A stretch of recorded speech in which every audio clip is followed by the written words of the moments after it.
Hello, welcome to Off the Shelf Reviews. It's podcast number 34. I'm Gary, and joining me for the podcast we have Linda. Yay! And Dave. Woo!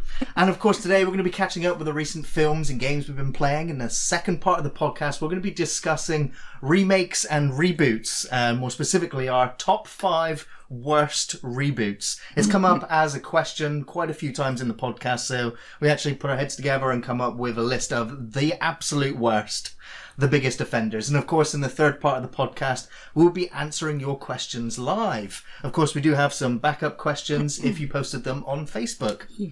So without further ado, we're going to go into the catch-up section, and I've been dying to talk about this since it aired. It's something I've mentioned in the previous podcast leading all the way up to it, and that is the Dark Crystal series, The Age of Resistance. Now, everyone that I've approached and talked about it with has kind of gone, yeah, I watched part of the first episode and didn't go back, and I'm just totally flabbergasted. Sorry. What happened? No, I think Hannah liked it. I need to talk to Hannah. Yeah, you need to talk to Hannah. Because Dark Crystal, I'm a big fan of the original film. I love Muppets. You know, you don't see enough puppets in films. You know, I even watched the Melissa McCarthy film with puppets, which wasn't very good. No. But I watched it because I was like, it's puppets in a film, and it's an adult-rated film. You know, you got puppets being shot with machine guns and stuffing flying everywhere. The last one I enjoyed, the last one I watched was The Muppets with Ricky Gervais, which I thought was terrible. Oh, yeah, But the one before that with tall guy from How I Met Your Mother, Jason Segel? Yeah. That one was really good. Good. We were watching it with one of the kids as a baby at the time, so I don't know if that made it better, but I really enjoyed that one. Good. Because I don't think we get enough Muppets, and I could only imagine watching The Dark Crystal. I'm just like, if only we had kept making puppet films up until today, where the technology would have gotten to, because they literally had to reinvent, Muppets to make this film. Because at first they were like, we'll do it with all CGI, we'll do all animated. Yeah. And they're like, no, if you're going to do The Dark Crystal, it has to look authentic. It has to look just like the original film. And I agree with you. It did. I've only watched the first episode. Yeah. But I was impressed by. But it absolutely does. You know, you can put the side-by-side comparison and they look identical. The detail in the puppets. I gotta say, the show, it brought me to tears. I was just openly weeping just watching it. Just because of the amount of work that had gone into making it. Just all of the puppets, all of the movements, the sets, the music, the voice acting. I just had to, the whole week just binged the whole thing. And when it was over, I just couldn't believe it. I was like, that is just a testament to filmmaking prowess. And, God bless Netflix for making it happen. It's like, I'm not going to cancel my subscription now. And, I didn't even expect a prequel, because a lot of prequels don't work. Yeah, that's because you're right. like, it's a prequel. Yeah. I know how this ends. Yeah. But to tell a compelling story over 10 hours worth, I was blown away. I think maybe I need to give it another go. Can you even think why people have had a strange reaction to it? Is there anything... Take your biased hat off for a second. I really don't know. For me, the first episode, it gave me the twinges of Game of Thrones episode 1, season 1. Of course, I was a big fan of that show until its horrible ending. Brilliant. But the first episode, you were just like, wow, I'm going to be in for something special. And the first episode of Dark Crystal did that for me as well. It's just like, there's complicated characters, there's heroes and villains, and there's shades of grey. But it didn't feel like a kid's show. It felt like an adult show, especially with the brutal murder of some of the characters in there. And of course the Skeksis, they're fascinating to watch. They are all pure evil, but the way they manipulate the Gelflings to doing their bidding is fascinating. I don't know, we were talking a little bit about it beforehand, but I said I agree, the visuals and the puppetry and everything is absolutely brilliant, but it was just something about the voices or the script. I don't know what it was. It just put me off. It just didn't. It's really difficult to put my finger on it, but I think, I don't know, maybe I was distracted, I don't know. Maybe I need to give it another go. Some people complained about Mark Hamill's voice because they're just like, he's doing the same voice again. It's the Joker. It's like, well, I actually didn't realise which one was Mark Hamill at first. But I recognise Simon Pegg and Jason Isaacs. Yeah. Jason Isaacs, actually, I think it was Simon Pegg that put me off. Really? He's the Chamberlain. Yeah. He's the most iconic one making... Sorry. No. Wasn't doing his voice from The Boys, was he? No. No. It's an awful accent. But I've completely fallen in love with the character of Hupp. He's a little podling. He wants to be a paladin, and he's armed with a big wooden spoon. Just adorable. So does anyone like wave their hands around like Kermit the Frog going, "Rah!" That's what I can imagine in a fantasy setting. Everybody's just like, "Ah!" No, there is an amazing sequence where the Gelflings have to go and like one day of the year they clean all of the podlings. The podlings just love to run around in the mud, so there's just like an impossible task of trying to sit them down and clean them, and you got these little naked podlings running around. It's just like, and some of them are just pissing towards the camera. It's just like, you sure this is a kid's show? Yeah. Especially with the murder. And there's one Skeksis with pustules all over her face that kind of just soak into her food that she then eats. And you'll lose your appetite watching this. Yeah. Do you think they make more? Because I know that the team that made it have said we're waiting for the call. Like, we've got more we can do. do you think it inspire like more sort of puppet work? Because the last thing I remember is like Team America, them talking about how much of a ball ache it was to make that. Absolutely. And with the sort of easiness and They hired of CG, all animation the now. experts in the field. I mean, a lot of the people had worked on the original film as well. But they kind of knew how to build the sets, kind of at waist height so that, everybody can sort of move underneath in the way that the cameras work. They figured it all out. And so the sets are there, all the puppets have been made. I will say there was, they didn't advertise much in the way of how much CGI is actually in the show. And there is quite a bit of CGI in there. But, it was to add blinks to the models. It was just to add little bits of facial animation that you're not going to get in a puppet. Yeah. But there's also like massive chase sequences and sequences where the Gelflings are flying, which of course they do use CGI. And at first it took me out of it, but then I was like, how the hell else were they going to do that? No, it's true. But the merging of the two, really good. Bring back really good. Fraggle Rock, I say. Yeah. So Linda, you've been watching anything recently? I said, the only thing I've really been watching is really boring, but it's MasterChef Australia because I love it. Australia is... Yeah, the MasterChef Australia. I prefer the MasterChef Australia one to the Any British reason? one. What do they do different? Their format's different to the British one, so slightly. So it's just It's just all it's shrimps on gripping. Barbies. No, Just cooking shrimps on Barbies. It's fascinating, but I've not been watching much because I'm in training, Gary. Yeah. I'm in training. What for? The Plymouth 10K. Oh, wow. Damn. I can do the Plymouth 10 steps. 10K. So I'm doing Pretty Muddy tomorrow with the Rockfit girls. Yay! Very good. Very And good. What's that? that's That only sounds like hell. Well, that's You're going out in that. No, it's brilliant. It is because it's basically I think it's 5K. Right. That you do, and you can get the choice. You can run it if you want. Yeah. Last time I did it a couple of years ago, we didn't. We decided our objective was to get as muddy as possible.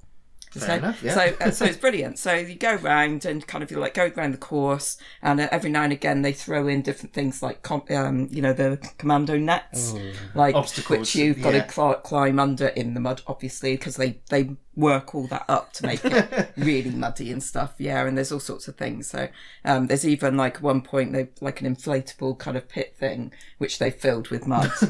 That and it's your choice if you want to go in it or not. Of course, we jump in it and then we decide to swim through it, But I'm going to try and run the one tomorrow rather than mudify myself When is the too 10K? much. How much prep The time have you got? 10K is in a week tomorrow. Oh, shit! Good luck, Linda. People take like 3 months to prepare. No, I have been preparing. I've been going out for a run every Sunday morning around about and then at home because it's difficult for me to do that during the week obviously because of work and Ian's work and with Dylan and stuff like that. Of course. So I do treadmill Very good, yeah. at home. So I'm doing that kind of in the evenings. Yeah. So is it around Plymouth? Is it? Yeah. So it is on the streets. And Ian's obviously going with you. Yeah. Well, he's going to come up, get up early to watch. Yeah. Oh, watch. Yeah. And then drive to the finish line. No, and drive me home. Right, yes, yeah. My objective is to finish it, hopefully before they reopen all the roads to the traffic. Right. What time is it? 8:30 in the morning. Okay. That one Yeah. starts. So, and I think you've got to. the aim is that you've got to try and do it in 90 minutes, because after 90 minutes they start opening the rates up. Right. Yeah. So is it a charity fundraising event? Well, you can do, yeah. Yeah. Things like that. Obviously, tomorrow obviously is cancer research. It's Very obviously good. a brilliant Yeah, cause. So absolutely. we've all been raising loads of money for that.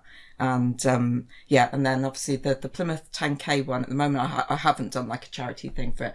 But the reason for doing it is because my boss challenged me to do the Plymouth half marathon next year. So this is my first step. Very good. It's a big first step. Is it what? There was a viral video that went on last year for one of the runs of like someone driving their car God, yeah. and Yeah. kicking off. Yeah. There was a big argument. Yeah, I know. remember It's seeing that come awful. up. Yeah, because they reckoned they haven't publicised it enough and stuff like that, which is all rubbish. Happens every year. Of course, so. there's going to be somebody who has There's to always about it. somebody, Yeah. yeah.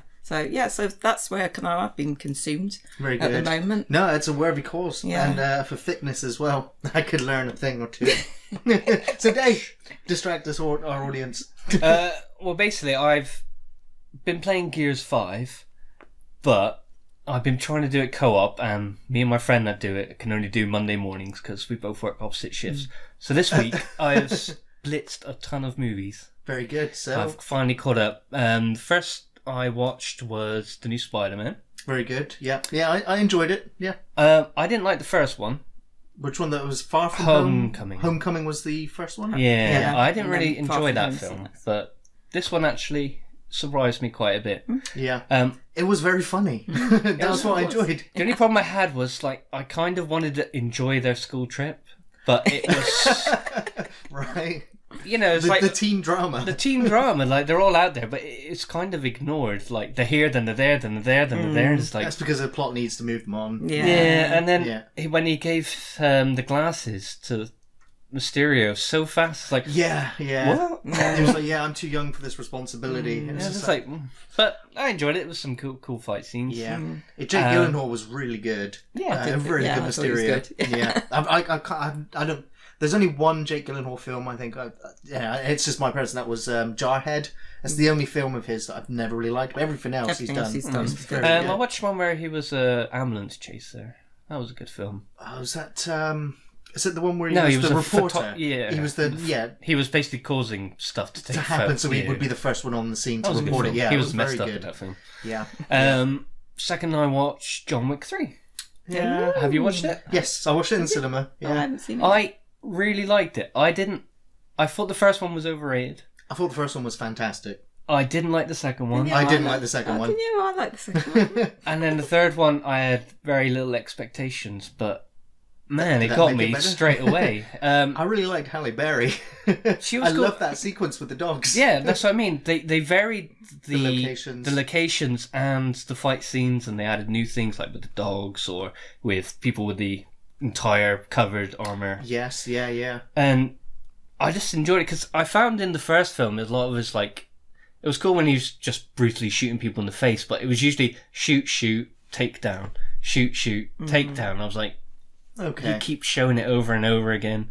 But this one, yeah, I They mixed up thoroughly the enjoyed action it. scenes, yeah. Apart from And for me, it was the story. The story wasn't there. And yeah, I already said at the end of the second one how much I didn't like the John Wick world, where it just felt like every other person was an assassin. yeah, that's what I mean. There's no normal people left in this world. In this one, they come out at the train station, Yeah. and they murder people right in full Yeah, and crowds, the bodies nobody, disappear. Yeah, nobody cares. They've And got so it's super like, cleaners. that was a bit strange, but Yeah. Yeah, it was very entertaining though.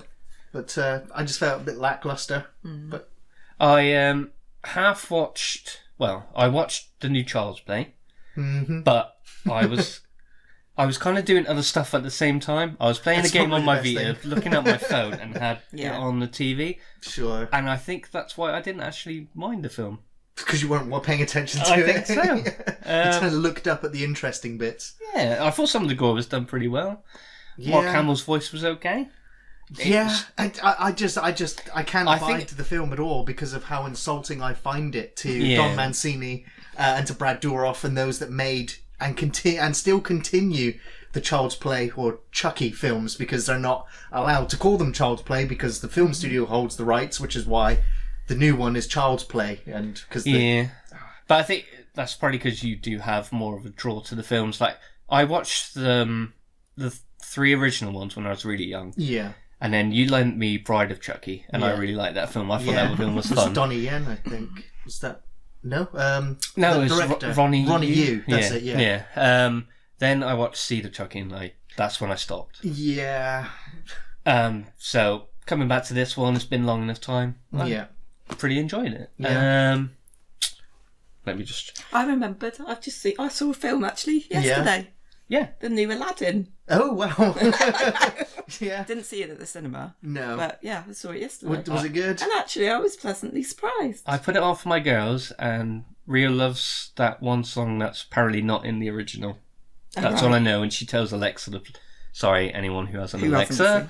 But, yeah, she's always asking Alexa to play it. And just, oh my God. I know. Oh, yeah, I think I know which song. I can't remember what it's called now, but... Yeah, so I noticed there was one song that wasn't in the original. But everything else, actually, was pretty good. And I have to say, I think Will Smith actually did a good job of the genie and not trying... To emulate it. Robin Williams. Yeah. And that's kind of, I think, was important. Very, yeah. Because otherwise it would just be quite insulting, because it was kind of immortalised in that role of the genie. Yeah. So, but no, I really enjoyed it, actually. Yeah. There was a film I saw recently that I know you did as well. Ian told me you saw the latest Hellboy. Oh God! I just recently watched it as well. I'd been putting it off for so long. It was awful. It's like what on earth? Yeah. You should have seen my face after watching it. I came downstairs and Ian's in the front room. I just looked at him and go, I don't know what I've just watched. You just need a sip drink. I just really don't know what I've watched there. It's bizarre. Oh.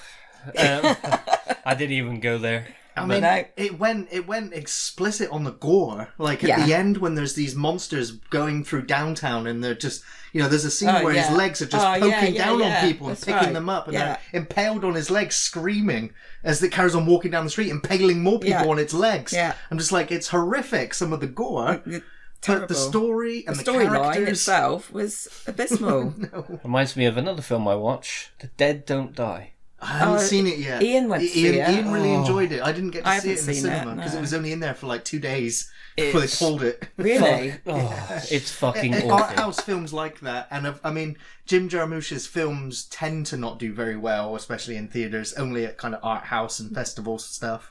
So I think this film went in cinemas solely because of, Adam Driver and Bill Murray and all. I mean, there's a long list of cast in there. So I think film studios were like, we'll put that in the cinemas. It's got all these people in it. Oh, it was fucking awful. Fucking awful. The pace of the film is so slow. Yeah. And everybody's talking like this. Nobody has any expression. They're trying to break the fourth wall and it doesn't make sense. Sure. I'm still going to give it a go. Cause, I would love to talk to you about I'm kind of a fan of the director and I like the cast. Yeah.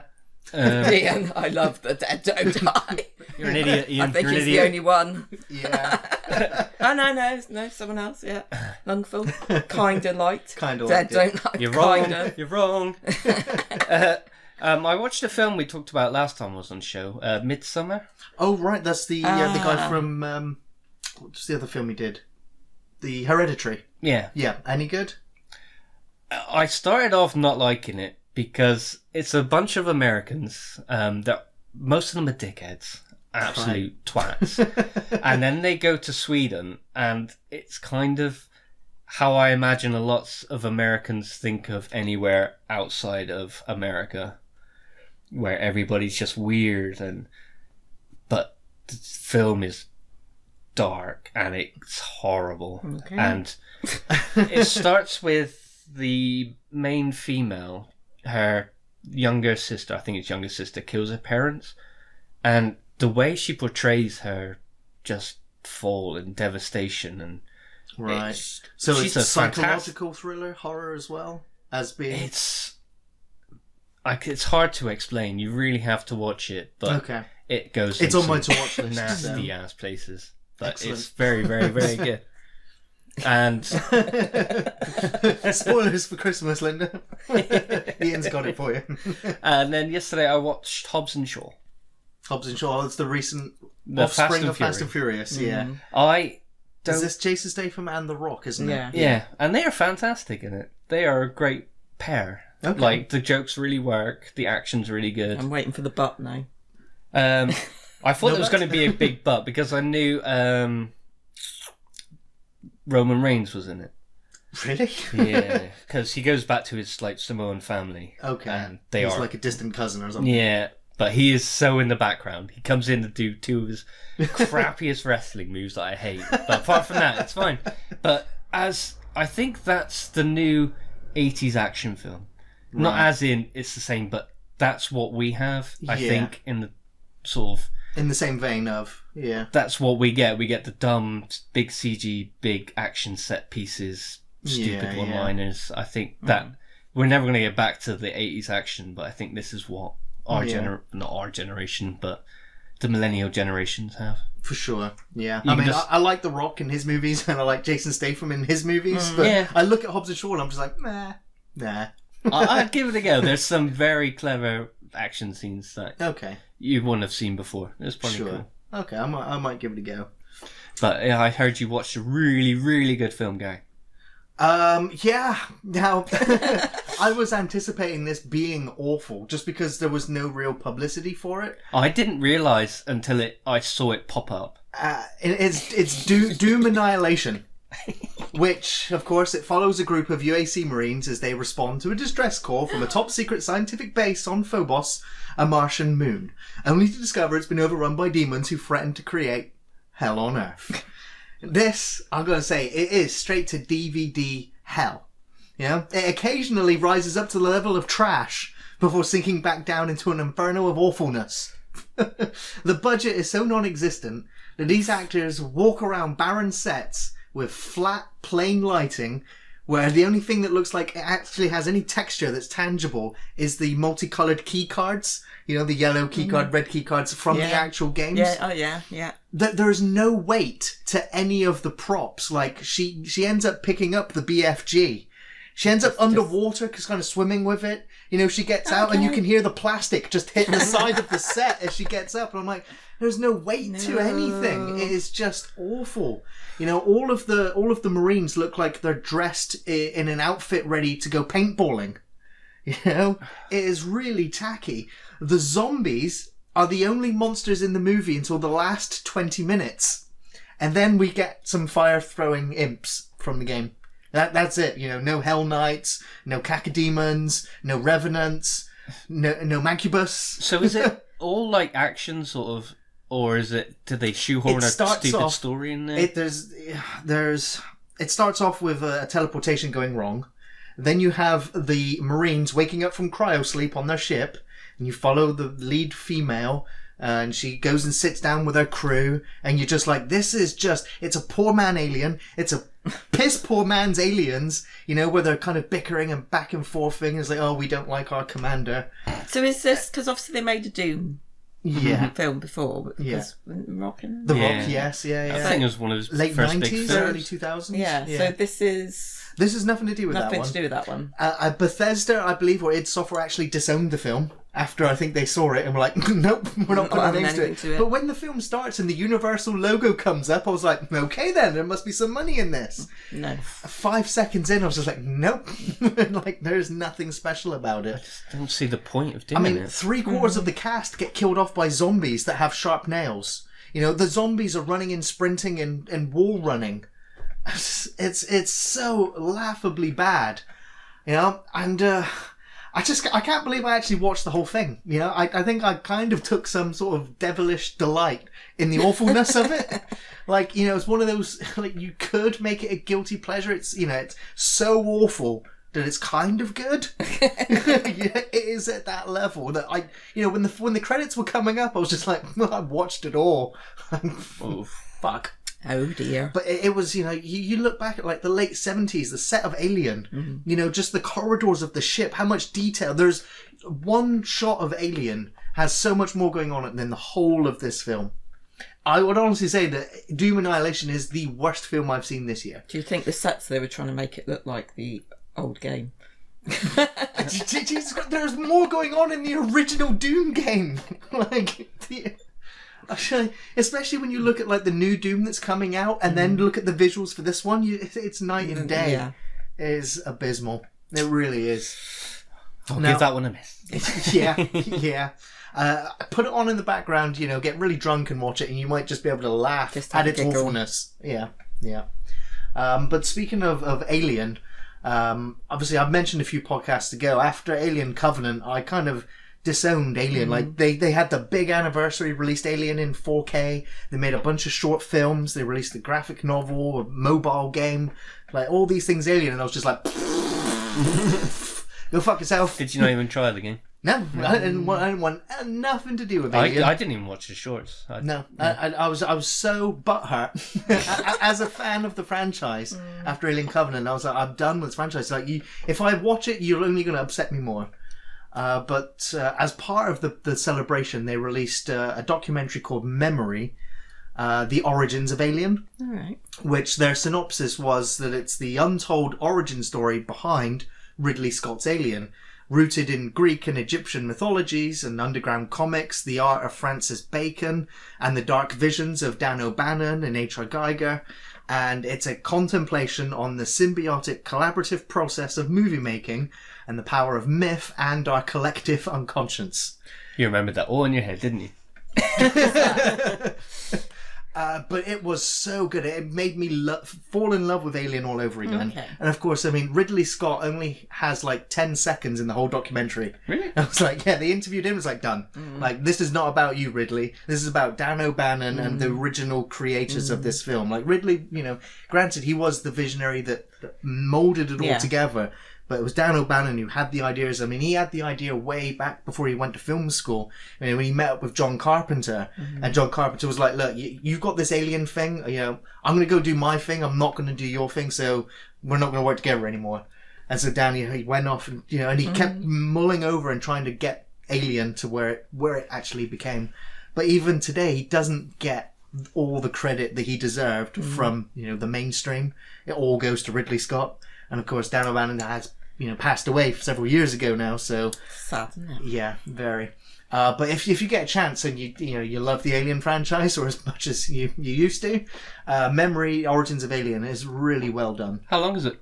It's about an hour and a half, nearly 2 hours. I will say the opening have sort to of watch it. I 2 love minutes is very weird, where it's kind of like it's on the Alien, it's on the Nostromo, the camera's going through, and then there's like 3 witches out of Shakespeare, just crawling around, and you're like, what the What's fuck? Yeah. That's cool. Because I enjoyed the Friday the 13th documentary. Yes, But yeah. When Was it the Camp Crystal Lake and the memories Yeah. of? Yeah. But it was so long. Yeah, that- it was like 8 hours. Yeah, but hour and a half, that would be cool. Yeah. I could get into Yeah, it's very well done. And the last thing that I want to bring up as well is a new TV show on Amazon called Carnival Row. Yeah, don't have Amazon. It's a shame. It's a real shame. The story is about a human detective and a fairy, and they rekindle a dangerous affair in a Victorian fantasy world where the city's uneasy peace collapses when a string of murders reveals an unimaginable H.P. Lovecraft-style monster. It stars Orlando Bloom and Cara Delevingne and Jared Harris. It's well worth the watch if you want an adult-orientated fantasy show with sex, gore, and interesting lore. Cara Delevingne is really good. Well, it actually took me a while to warm to Orlando Bloom, who looks like he's trying really hard in some of his scenes. I love Orlando. Yeah, but it has the themes of racism and immigration and politics. They're all really well explored in a war-torn Victorian setting. And every episode has a movie-like quality when it comes to the photography and the music. It just helps you sink into it feels like a familiar world and a very realised world. And I can't wait for season 2. I kind of binge watched it all in 3 days. I love the dark atmosphere. It's kind of like The Witcher. It's that kind of universe. Obviously, it's different. It's its own thing, but it's fairy tale creatures living next door. In the same world. And of course, all being in the Victorian setting. So it's kind of the steampunk technology where you've got trams going through the cities. And of course, all of the politics about whether humans should allow these pucks to kind of work beside them. So there's a lot of racial tension, a lot of corruption as well. So yeah, it's very good. If you don't have Amazon, you are gonna kind of miss out. I would say that this, Penny Dreadful, it was another one of those shows that I really liked, but that kind of wore thin. The episode by episode, the monster of the week, whereas this, one overarching story. And I didn't really think much of Cara Delevingne in the film that came out a few years ago, The Thousand Planets, Luc Besson movie. Valerian, yeah. I absolutely wanted to tear my eyes out in the cinema. I fell asleep and woke up and realised the film still had another hour and a half to go. I hated it so much. I didn't watch it in the cinema though. Damn. I know, it was painful. And as a result, I vowed never to watch another Luc Besson film again. Did I watch it in the cinema? I can't even remember now. Did he actually direct that? What, the Valerian one? Yeah, he did. Yeah, I think where he put his name on so many films over the years. A lot of it was trash. Yeah, it was. So I'm just staying away from him. Yeah, but Carnival Row, absolutely loved it. What's on film for this week? Sorry, somebody just said that's on film for this week. What's on film for this week? Penny Dreadful, maybe. I don't know. Okay, so should we get into the news segment? News.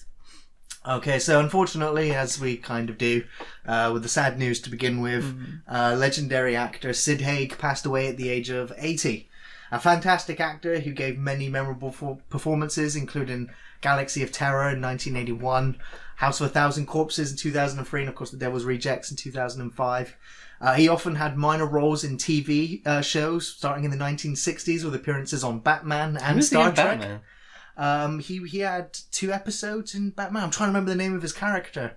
But he was in the original. Oh, cool. The original I show. have to go check that out. He was in 1 episode of Star Trek. He was in one of the James Bond films. He literally just acted. He never really got that much recognition. But I think the last film I saw him in was Bone Tomahawk. He turns up, he's got 1 scene in that. But that's kind of Rob Zombie's thing, though. Like, a lot of the actors are memorable roles, great memorable roles, but they never made it big. Fame. Yeah. I mean, he liked to pull from, Sid Haig, he worked in Jack Hill's blaxploitation films throughout the 70s. But, you try and track down a blaxploitation film today, you're going to have a hard time getting anything that survived the Grindhouse, era films. Yeah, we just have to go with Black Dynamite. Right, yeah. But he was a working man, and you speak to people that met him at conventions, and they all say how much they loved him, how funny and charismatic and warm-hearted he was. And he was big on the con. At the conventions, absolutely, yeah. I mean, he was in so many shows. He connected with so many people, but like I said, he just never got that recognition. He will be sadly missed. And I mean, his role in House of a Thousand Corpses, Captain Spaulding. I think he is one of the main icons of the 21st century horror film. Yes, I mean, I agree. You got Jigsaw. Yeah. Him. I was thinking Scream, but that was more sort of the 90s, isn't it? Yeah, that was the meta genre. You like the 80s, everybody, and the 70s, everybody knows Jason, Freddy, Mike Myers. But I think Captain Spaulding is up there. Like, yeah, I would say I agree. You always see figures of him about. Yeah, I'll put him up there with Slender Man. That was very sad to hear. We'll miss ya.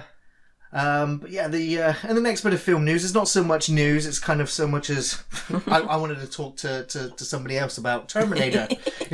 Terminator is one of my favorite franchises. Well, my favorite 2 films because it's had a terrible legacy of sequels.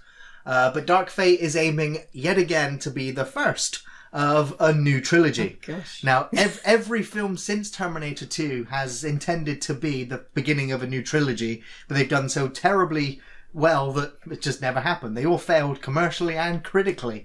But James Cameron, he's actually written the script for this one. And, and they've got Deadpool's Tim Miller directing this one.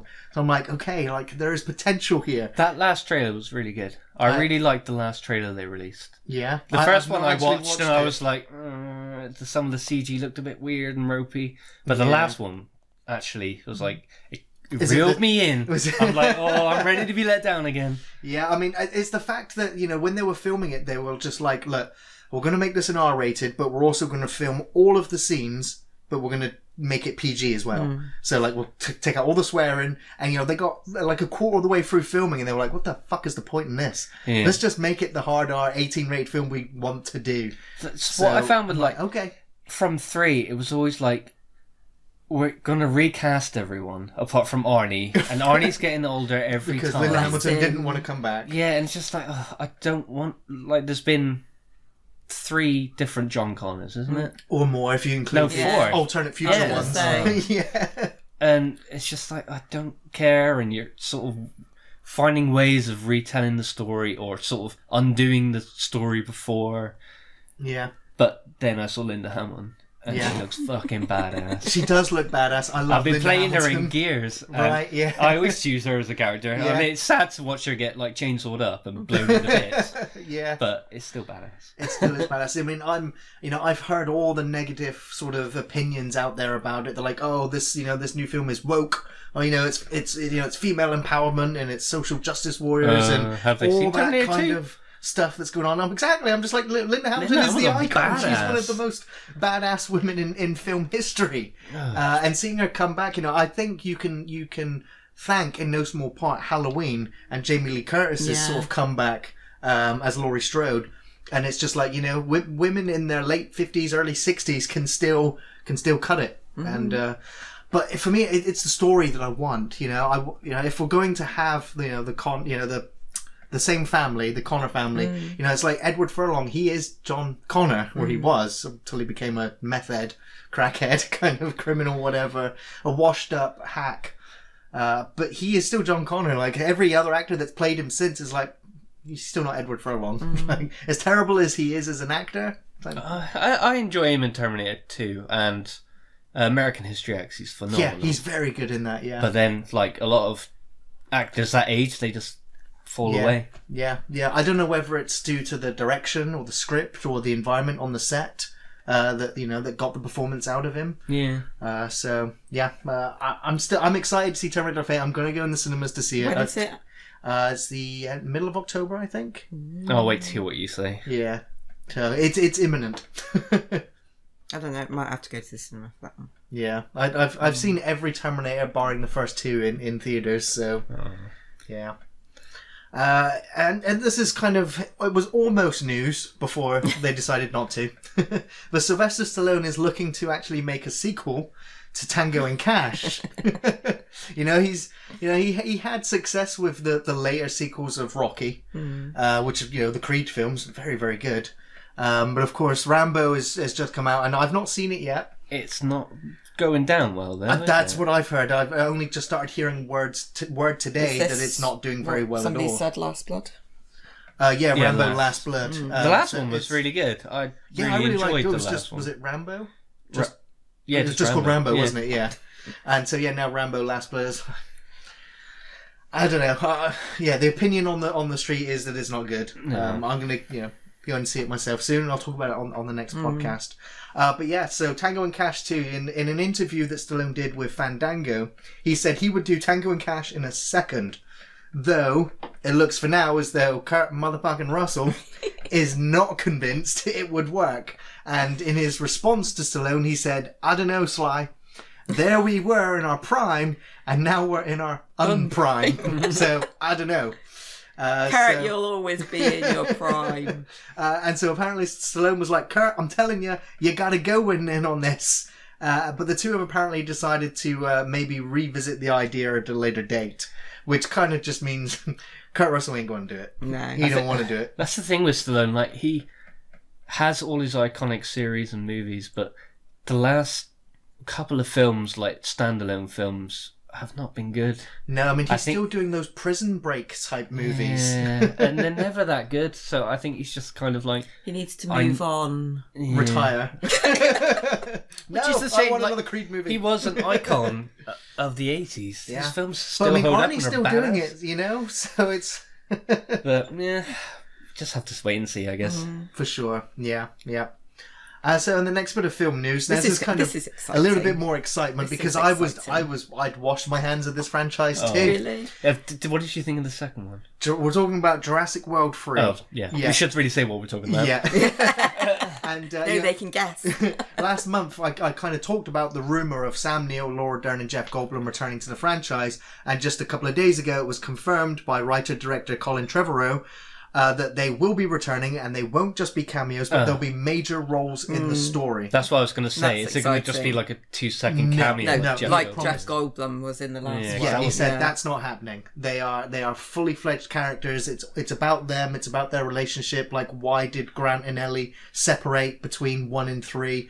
You know, it's not going to ditch the the new characters as well. It's No. going to try and tell them all. Incorporate Is them it the all. same director? It's the same writer director as all 3 movies. I have hated them so far. Really? Yeah. Yeah, I've not enjoyed them at all. I didn't mind Jurassic World because I liked Chris Pratt. Yeah. You know, and that was soon after Guardians of the Galaxy, which just a special film.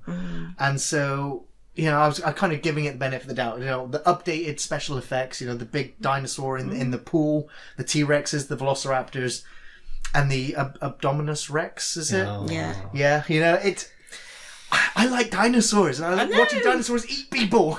I'm sorry, but did your heart not kind of like in tears down your throat? Like throat? Down your teeth, even.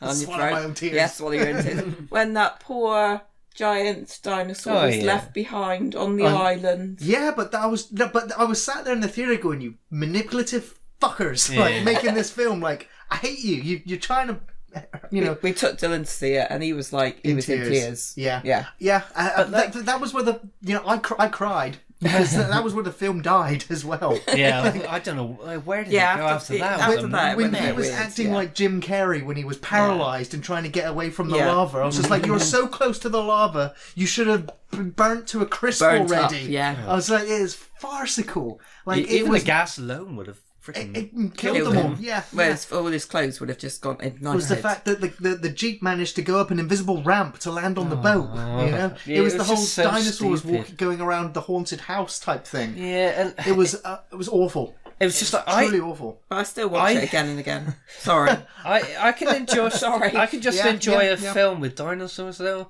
But from like the first one, they're like, "Oh, we're gonna make a clone, like mix up homogenous dinosaur, I mean, those and then we're ideas gonna make were there. weapon dinosaurs." It's just like Those just ideas put were there. dinosaurs there. They were before from the the third beginning, film. yeah. Yeah, the genetically Yeah, modified yeah. bred dinosaurs. That was from actually the first film. Yes, yeah. So, It was all set up, but now, I mean, it looks like the plot for the new one is that dinosaurs are now loose in mainland America. which obviously is how the last one ended with them all Right. being released. So Yeah, but Trevorrow has said that it's not going to be a war against the dinosaurs. It's not like Right. military versus dinosaurs. It's Right. not that type of film. So I don't really know what type of film it's going to be then. Interesting to see. Yeah. So, but I had no interest in seeing it after the second one. I was just like, that was so, excuse my wording, it was so retarded that I had no interest in watching dinosaurs eat people. I was like, what have you done? Like, what's wrong with the state of film today? But then they said, yeah, we got Sam Neill coming back, and I'm like, sold. Yeah.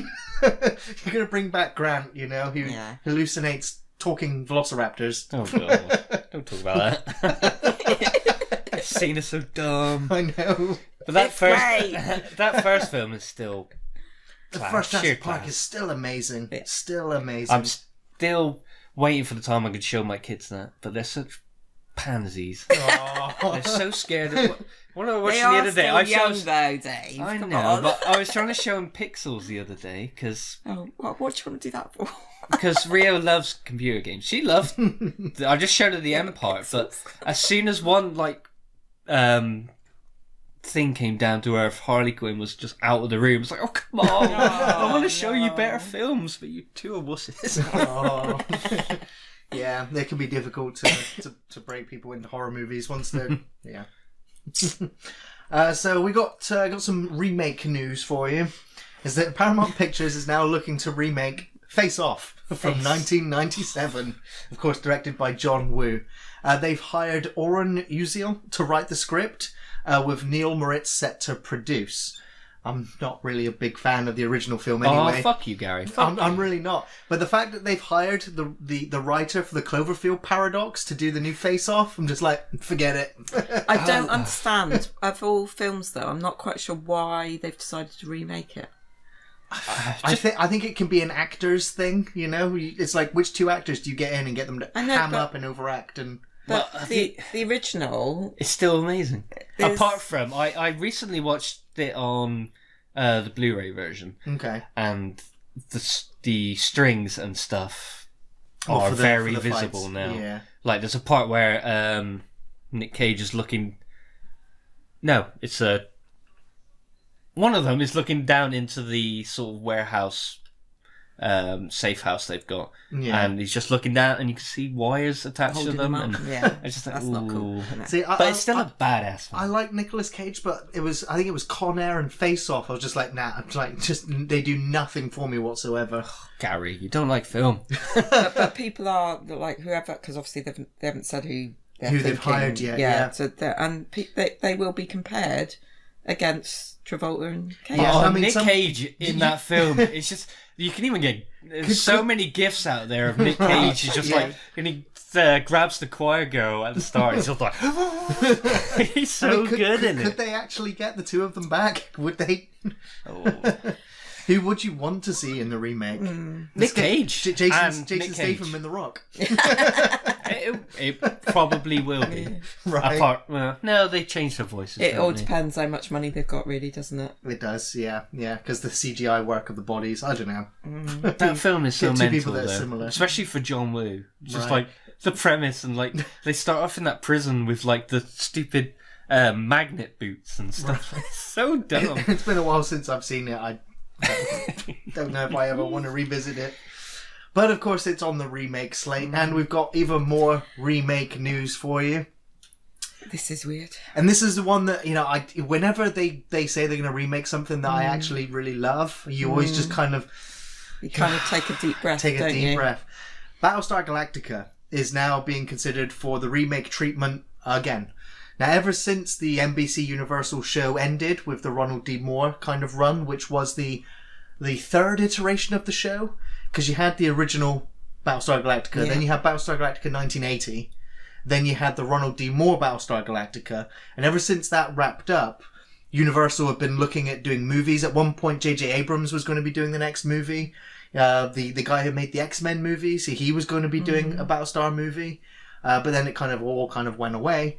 But now they're looking at redoing it yet again, and they've hired Sam Esmail, who is the lead writer on Mr. Robot. Have you ever seen Mr. Robot? No, it's on my it's been on my to watch list for a long time. I've heard nothing but good things. It is one of the best series of the last decade. Yeah, I'd say. yeah. It's phenomenal. Yeah, so Phenomenal. I've heard very good things. So when I hear that, I'm like, okay, I feel like it's in safe hands with this writer. It's got someone who knows what they're doing. But he recently tweeted out and said, Battlestar Galactica fans, this will not be a remake of the amazing series that Ronald D. Moore launched, because why mess with perfection? Instead, we're going to explore a new story within the mythology while staying true to the spirit of Battlestar. So say we all. And so when he ended it with that, I was just like, he's a fan. He has to be a fan. Yeah. And That's the right approach, though, isn't it? yeah. I mean, It's- you've got a universe. Like, why try and just keep coming back with the same Yeah. story again? Why not just go somewhere else? The story of the 12 colonies being wiped out by robots that humanity built and then enslaved them, and then it's the Matrix story. But then the ragtag group of survivors trying to get across the cosmos to another location. There are so many different ways of retelling that story. The different relationships, the different perspectives. Maybe not have so much of the religious stuff in the new one. There's lots of different ways to retell it. So I'm kind of excited because I'm going to get more Battlestar Galactica. At the same time, I'm just like, the Ronald D. Moore one has got a special place in my heart.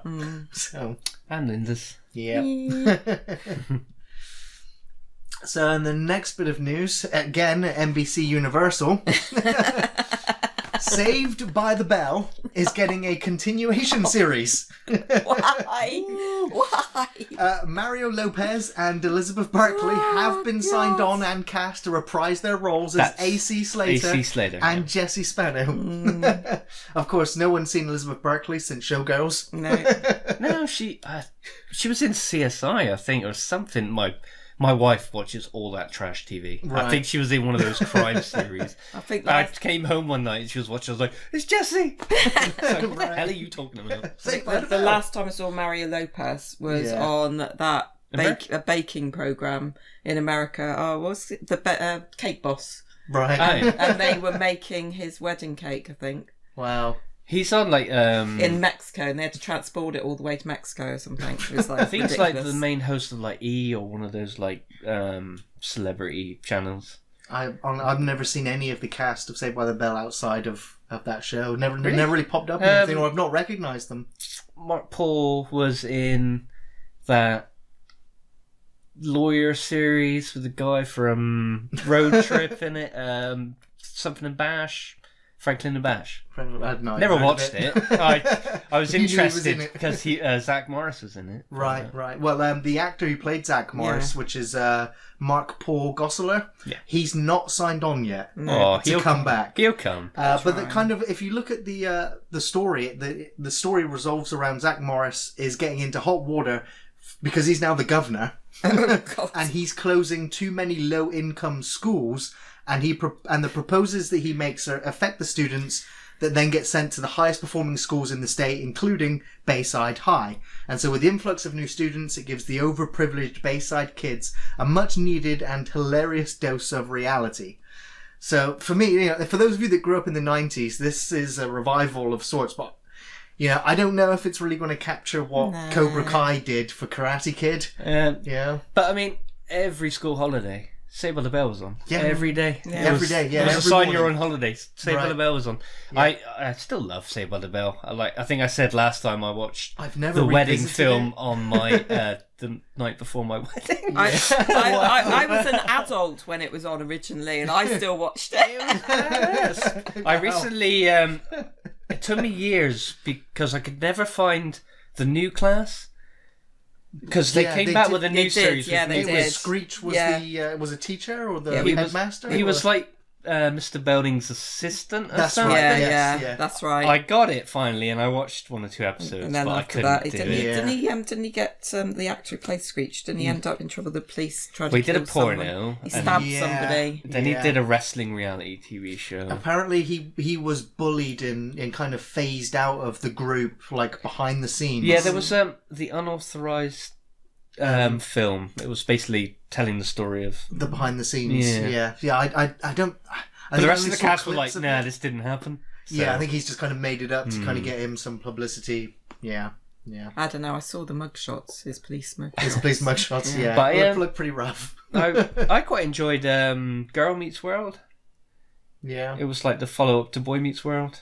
No, never seen Boy Meets World? I've seen also Boy Meets World. But it was basically their kid. It was the same returning cast. Okay, I didn't realise. I mean, it was a kids program, and it was fucking weird watching it, but it did have the original cast playing the same role, so it was kind of nice and nostalgic. But it didn't last too long. I don't know. I'm sure before we'll know it, we'll see the continuing series of Malcolm in the Middle.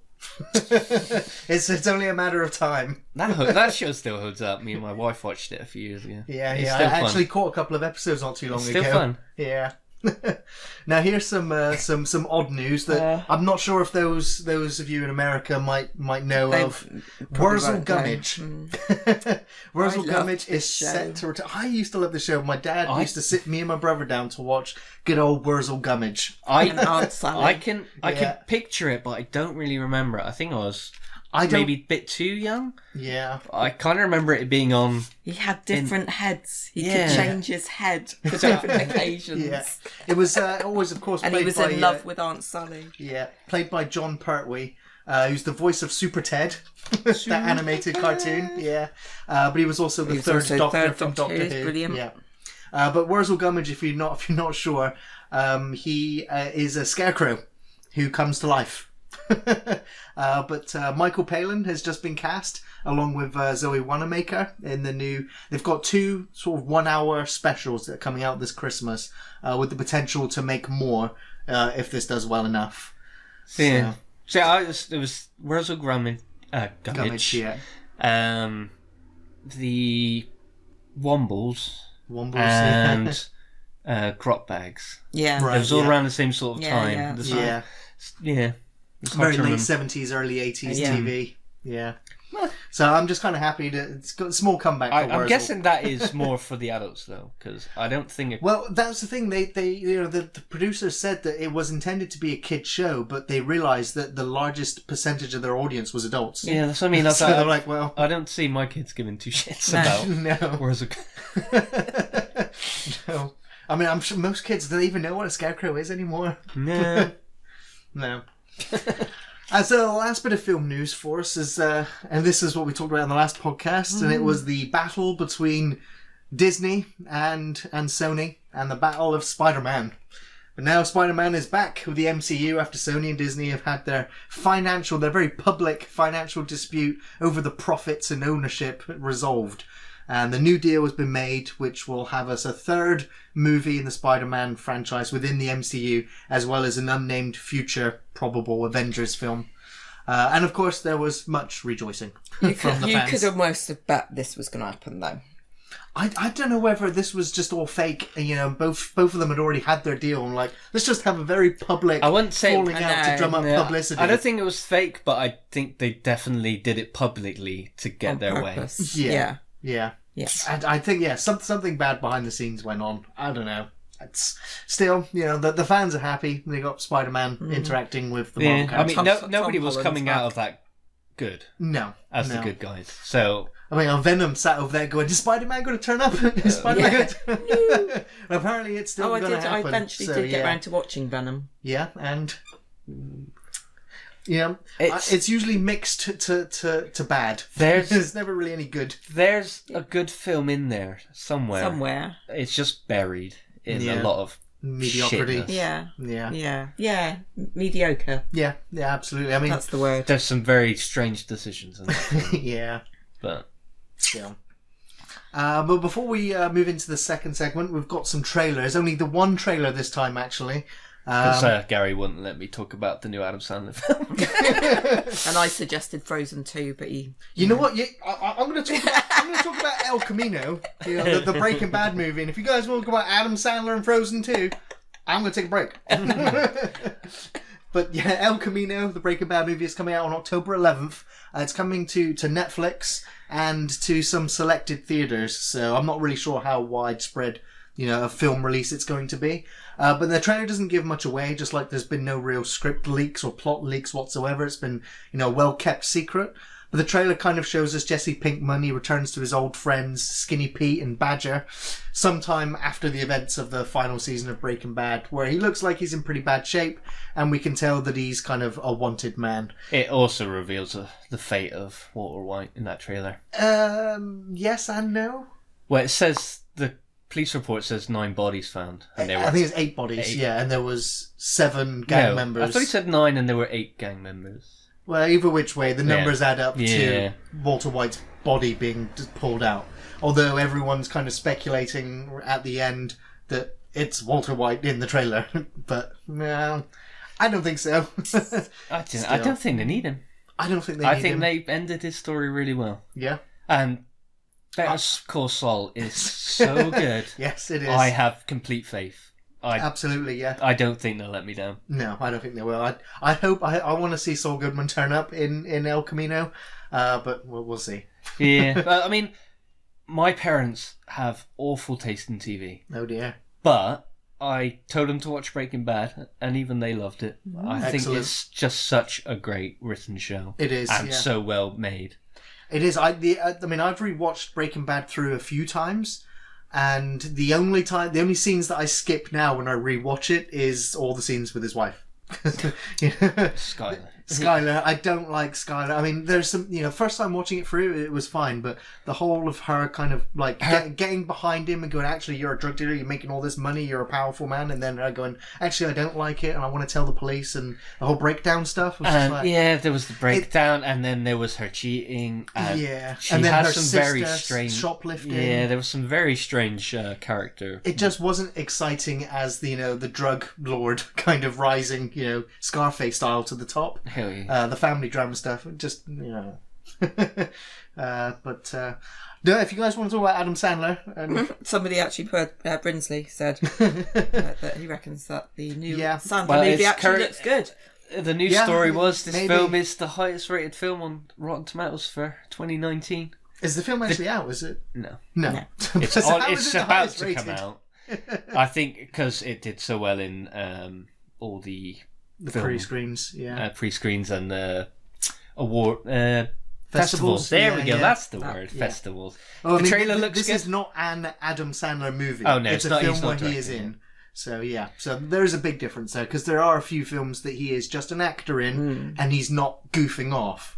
And you're just like, okay, there is some talent there, which is why it's one of the reasons why I get so infuriated with his own movies, because I'm like, you're just wasting your time. It's just dicking about. Whereas when he's being hired by somebody to play a role, he can deliver. I've seen him do it. Yeah, like Grown Ups. That actually takes work. He probably doesn't get paid the same amount as his own shitty movies. So, yeah, I'll not bother, because I don't know. My line is in the sand. This might be the turning point, Gary. Might be the turning point. Oh no. Well, we're going to take a quick break, and then we're going to come back and talk about some really shitty movies. The worst remakes ever. We got some peachy ones in there. We do indeed. So don't go anywhere. We'll be right back.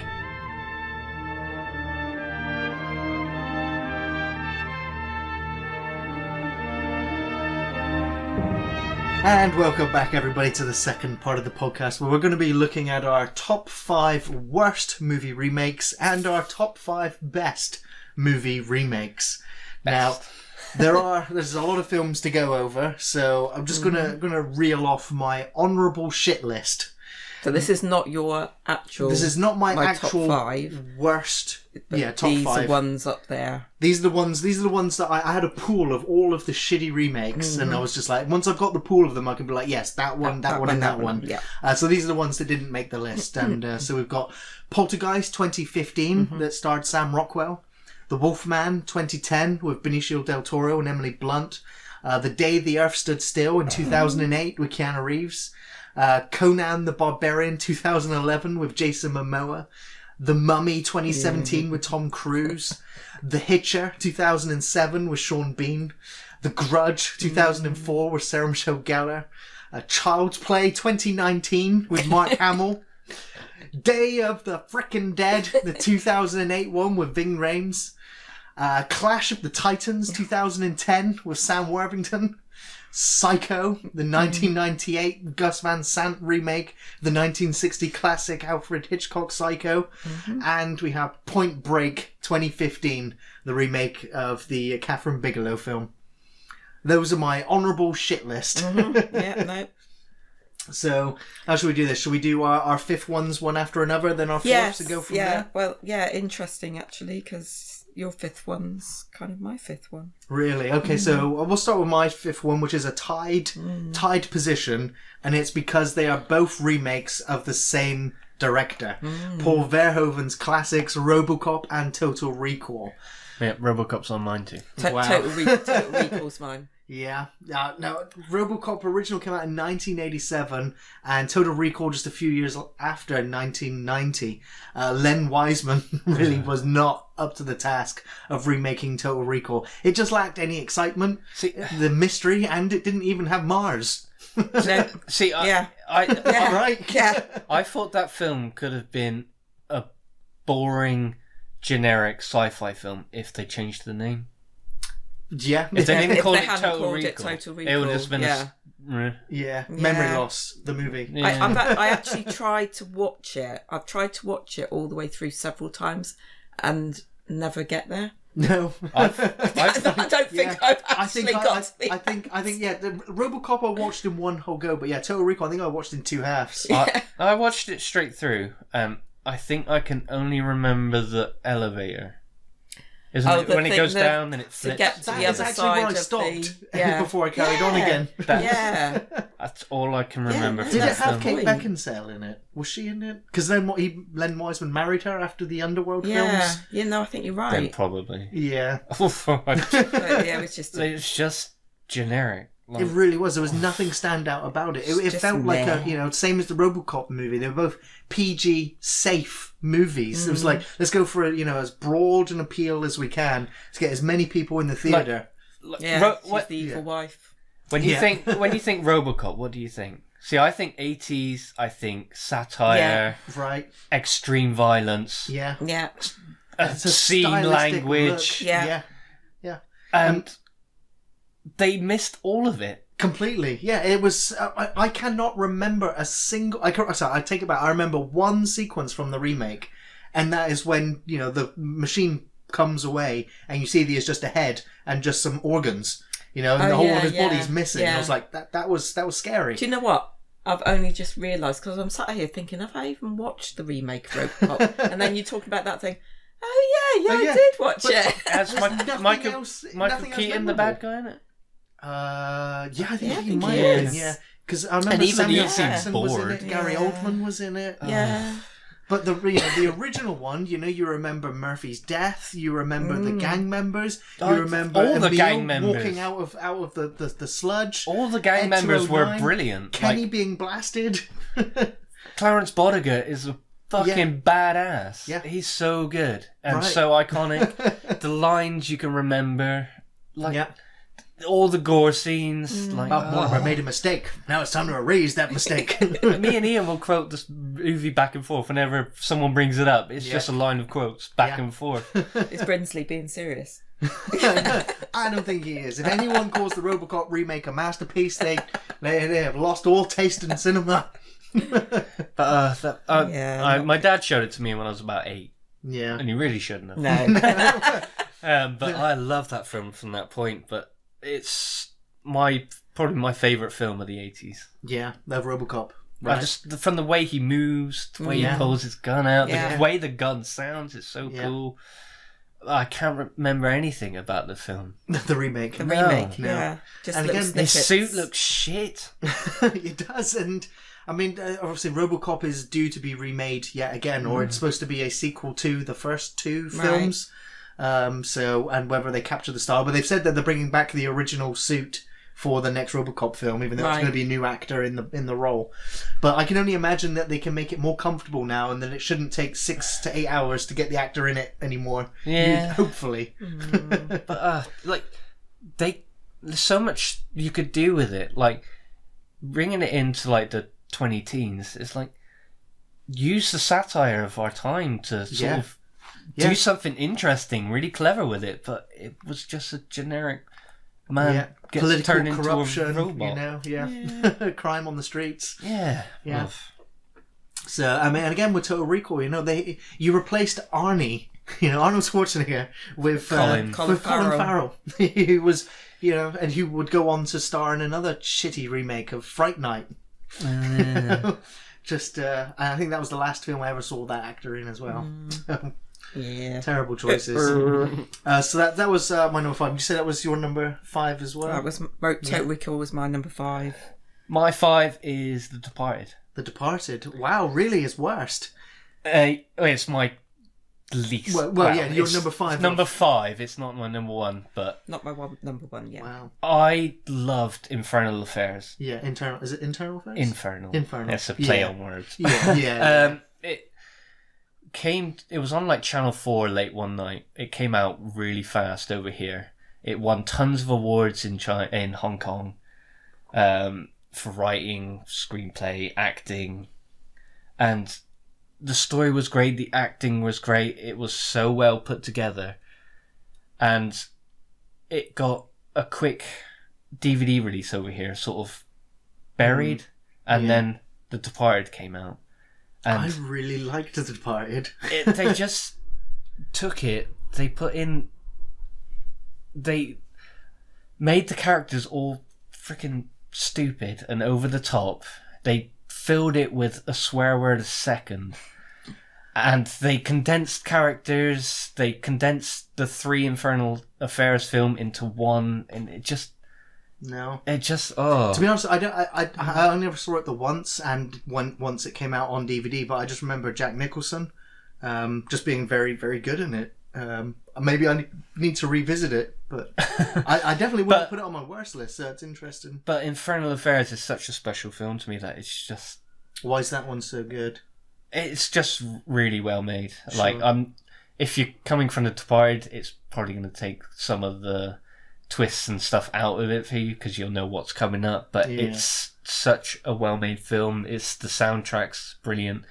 Andy Lau and Tony Leung are just phenomenal working up against each other. Yeah. And I think because obviously I never saw Infernal Affairs, so I can't see the remake. It was such a breakout film in Hong Kong, like a really special film. It won loads of awards, and seeing it Americanized is it was just like, bury it and we're gonna come out. And then Scorsese won awards for it, and it's just like, I know he was Scorsese is a Hollywood darling, you know, like and he finally won the award with that film. Like, some of his films are worth way more awards than that. It's just it's more of a personal just slight against such a very good film. That's fine. Yeah. All right, so let's move into our number 4. Our number 4s. My number 4 is A Nightmare on Elm Street, the 2010 version, directed by Samuel Bayer, who's mostly known for music videos. He directed videos for Green Day, Metallica, David Bowie, Marilyn Manson. There's the Cranberries. But he was a music video director, and ever since The Nightmare on Elm Street 2010, 9 years ago, he hasn't directed another feature film. His cinematic career died with that remake of Wes Craven's 1984 classic. But I kind of knew the film was going to fail, and fail hard it did, without Robert Englund, under the makeup. He, along with Craven, created a horror icon with 7 titles in the series, including Freddy vs. Jason and Wes Craven's New Nightmare. Jackie Earle Haley, he's a fine actor, but there's just no way he was going to escape the charisma of Robert Englund.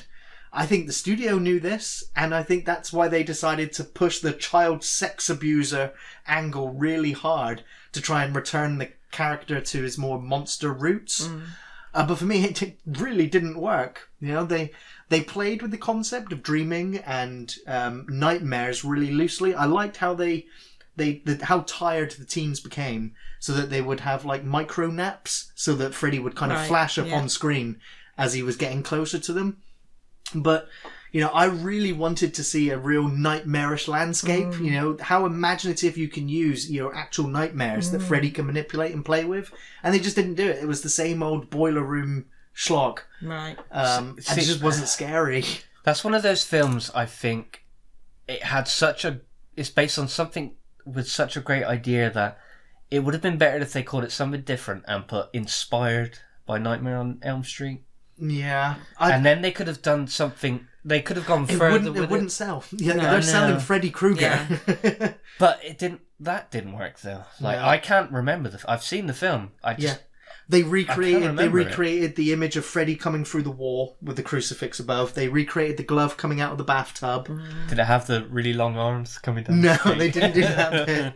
But I think, if I remember rightly, they killed Nancy off and they kept the other girl alive in the new one. If I remember rightly, I think they did that. So they, played with your expectations, like which girl would live.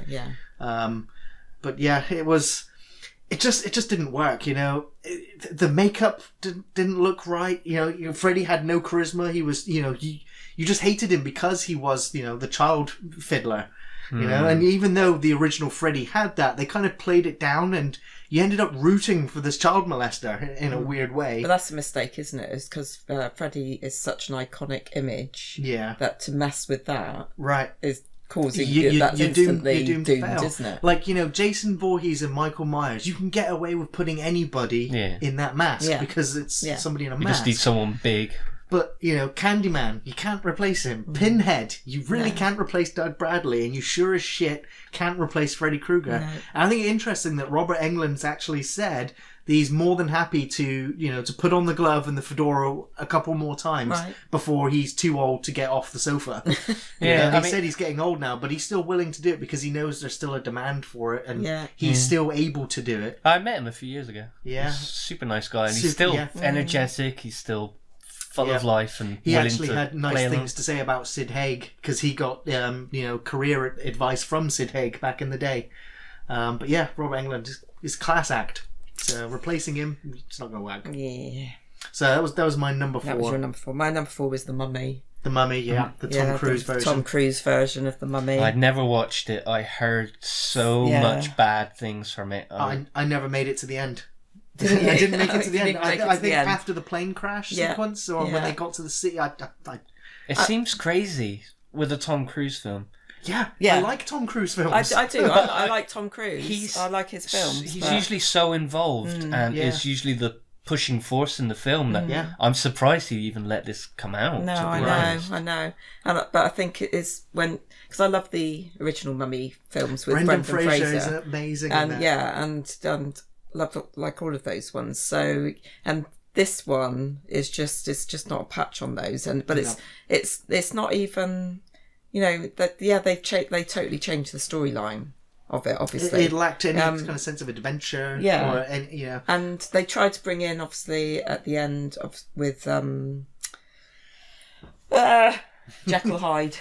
Right. Yeah. Yes. They were trying to do the universal. And obviously, I think obviously plan was to make others afterwards, but because I think it dived so much, they probably didn't that get removed from Cinemas Fast as well? I'm not sure. I think it did. Was there one before it? Was it it wasn't the Wolfman they did?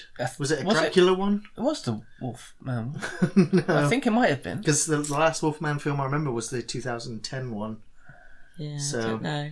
I don't know because they had who else was it? They had hired Gladiator man Russell Crowe was going to be one of the characters. I think Johnny Depp was hired to be somebody. Russell Crowe. Yeah, wasn't he in that film? I thought he was. I only saw half of The Mummy, so I didn't make it all the way through. Isn't he Jekyll? I think so. Yeah. But they shouldn't have. I don't know. They shouldn't have called it The Mummy. No. They should have called it something else. I mean, it was a mummy film, but it didn't have the same flair. No. Exactly. But I mean, there are quite a few mummy films. There are lots, going all the way back to the original, Hammer. The Hammer Universal movies.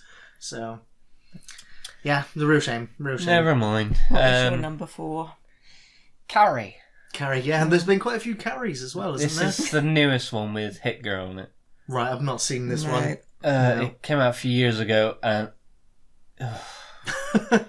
like the premise of Carrie, or I'm going off like the 70s one, a girl sort of kept away from society by her overbearing mum, gets bullied at school, hasn't been taught about, menstruation, stuff like that, and this one's setting modern day, and it doesn't make sense that this girl is oblivious to everything. Right, because the original is a sort of coming of age movie, as well as having the whole religious overtones, the abusive mother, and but it's a different time. Like, you can understand basically child abuse that she goes through, and not like, I don't know the curriculum back in the 70s about sex ed and stuff, but like, how could you get to a teenager and not have any sex education? Such a sheltered life, and like, everybody's got phones and the internet. It didn't make sense. Totally different. It didn't work in the setting, and it is completely boring and generic. Damn. Does the ending at least, when she destroys everyone at the prom, does that? No. It's not done very well. No. It's like the big final set piece. That just, I mean, the 70s Carrie's like aged quite. It's quite aged, but it still holds up. Yeah. You can still watch it. Was it Francis Ford Coppola, I'm not the sure, original actually. one? I think it was. Oh wow, I didn't know that. I think it was. It was a big name director. I mean, I'll have to check myself, but yeah. But that film's still good. Yeah. As in Knocked Up, it's got Opening Bush.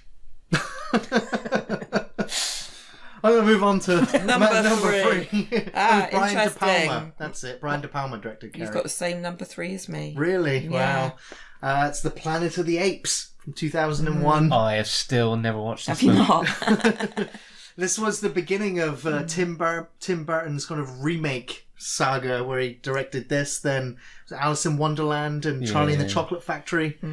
Catastrophe after catastrophe. But, this is the guy that did Beetlejuice in Batman. But then he decides to remake 1968's Planet of the Apes with Mark Wahlberg and Helena Bonham Carter and Tim Roth.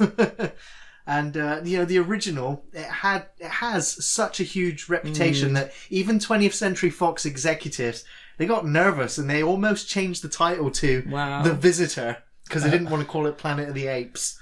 As if that was really going to hide the fact that you were going to take a big shit on the original film. So, yeah, I kind of grew up watching the original Planet of the Apes films. I've revisited them again and again and again. And I absolutely adore the new trilogy that came out, the prequel trilogy. Yeah. They're really good. They're really good films. No, yeah, they are good. So the only saving grace I have for Planet of the Apes 2001 is the special phenomenal makeup work by Rick Baker, who of course worked on American Werewolf in London and Videodrome and The Frighteners. But yeah, it's like nearly 20 years ago that this remake came out now, but I still remember it. When the Planet of the Apes came out, I was just like, this was, there was so many remakes coming out. I was just like, this will, we'll have this one and then it'll sort of die out. But it hasn't. We're still in the middle of remake central. Oh god, yeah. But I held this one up there as one of the worst offenders. Yeah. And I think that the worst part of it was the ending. Yeah, especially with the original, it's such an amazing ending. Yeah. It's so iconic. Yeah, it's in film history. And then they changed this remake. I think they purposely changed it, but it was just like. Does it have any of the annoying Tim Burton kookiness in it? I don't know if you consider Helena Bonham Carter because she's just weird. But yeah, I mean, she was actually pretty good in it. Tim Roth was pretty decent in it. It's just, it's like Tim Burton It was the storyline that was what was not good. It's like Tim Burton always has his goth kookiness in it. Yeah, that's right. I can't think of any of the films that Yeah, no, not really. Are sort of standard films for him. I think you'd be hard pressed if you were to watch the film and not had the director title come up. Yeah, I guess that's what I mean. You wouldn't have said it was Tim Burton. Oh, right. You would have been like, this was generic asshat who said yes to everything. Yeah. So it was just so bland. The story forgettable, and just the confusing ending that just felt really tacked on. Very forgetful. Yeah. Avoid that one. Linda. Yeah, Linda was shared. That was my that was my number 3 as well. So I've got RoboCop on the list, so I'll have that one on my list. So back to Gary. Back to Gary. Number 2. Moving into number 2 now. My number 2. I'm going to try not to rant too much. Actually, I'm going to rant because it's fucking Ghostbusters. I put this on my disappointing ones. Disappointing list. Yeah. Honourable shit list. Yeah. Oh, hopefully this is the last time I go off on Ghostbusters 2016. I just want to forget about this shitty movie. It was directed by Paul Feig, who obviously did Spy 2015 and Bridesmaids 2011. I fucking love Bridesmaids. I really like Spy. I thought Bridesmaids was I didn't really see what the fuss was. She pooped in a trash can. Yes, she did. That scene was brilliant. Sorry. Fuck. And Melissa McCarthy escaping with all the puppies. Yeah, it had its moments, but for me it was just an improvised kind of gag reel. It didn't really have much of a story or a plot. I didn't really like the central character that much, but then you're not really supposed to. Well, she goes through a change and becomes a better human being by the end. Freaking, what's the guy in it from Mad Men? John Hamm? Ham? Yeah. He's an asshole in that film, and he's such a good asshole. So this remake of Ivan Reitman's Ghostbusters from 1984, it stars Melissa McCarthy and Kristen Wiig and Kate McKinnon.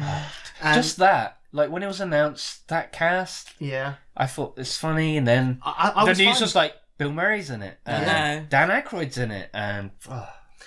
This only escaped being my number 1 worst remake of all time, as there is at least some competency in the filmmaking process in that this film looked expensive, which in my opinion is money wasted.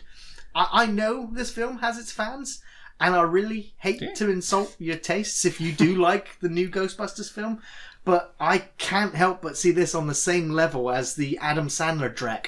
You know, a bunch of actors just fucking goofing around and improvising because there was no script. Actually, I might it was like a case of Ghostbusters. Ghostbusters. I might like Ghostbusters. Horrible and unfunny characters, insulting cameo appearances, insipid product placement, juvenile humour. It had no originality whatsoever. I didn't get Hemsworth's character. Like, he was He was borderline hired retarded. to be a goofball. Yeah, But basically. he didn't know how to use He a didn't phone. even realise he didn't have lenses in his glasses. It was just like, yeah, we need to make men look It stupid. was just, it was too much. It It really was. Yeah. It was no originality whatsoever. It was cynical, tedious, corporate cash grab, and a fucking nightmarish rehash of my childhood.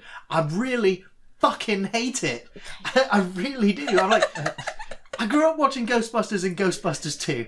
I watched the real Ghostbusters. You know, I watched the continuing adventures of the Ghostbusters when it was just Egon left. But like, even the original films, they are comedies, but they're not that kind of comedy. No. They're more like quippy and silly, like just great characters bouncing off each other in sort of absurdity. But this is just slapstick nonsense. It was a couple of working Joes, who get kicked out of university that try to start a business, capturing ghosts. It's farcical, but it worked. They kind of ground it in a reality so that by the time, Ripley turns into a dog, you kind of believe it. And even when Rick Moranis is being chased around the apartment, you kind of... It's as a child, it was scary. Sigourney Weaver is badass, isn't it? There is nothing scary about the new Ghostbusters except the fucking script. I recently watched. There's a YouTube channel that Everything Wrong With, right? And they did the Ghostbuster film. I need to watch that. it makes it even worse. Like just absolute nonsense in that film. It doesn't make any sense. I remember Red Letter Media. They actually did coverage of it, and they did a comparison. Well, actually, he took one scene from the film where the four of them are walking through like a sewer system, and all four of them are just talking over each other, so you can't actually hear what any of them are saying.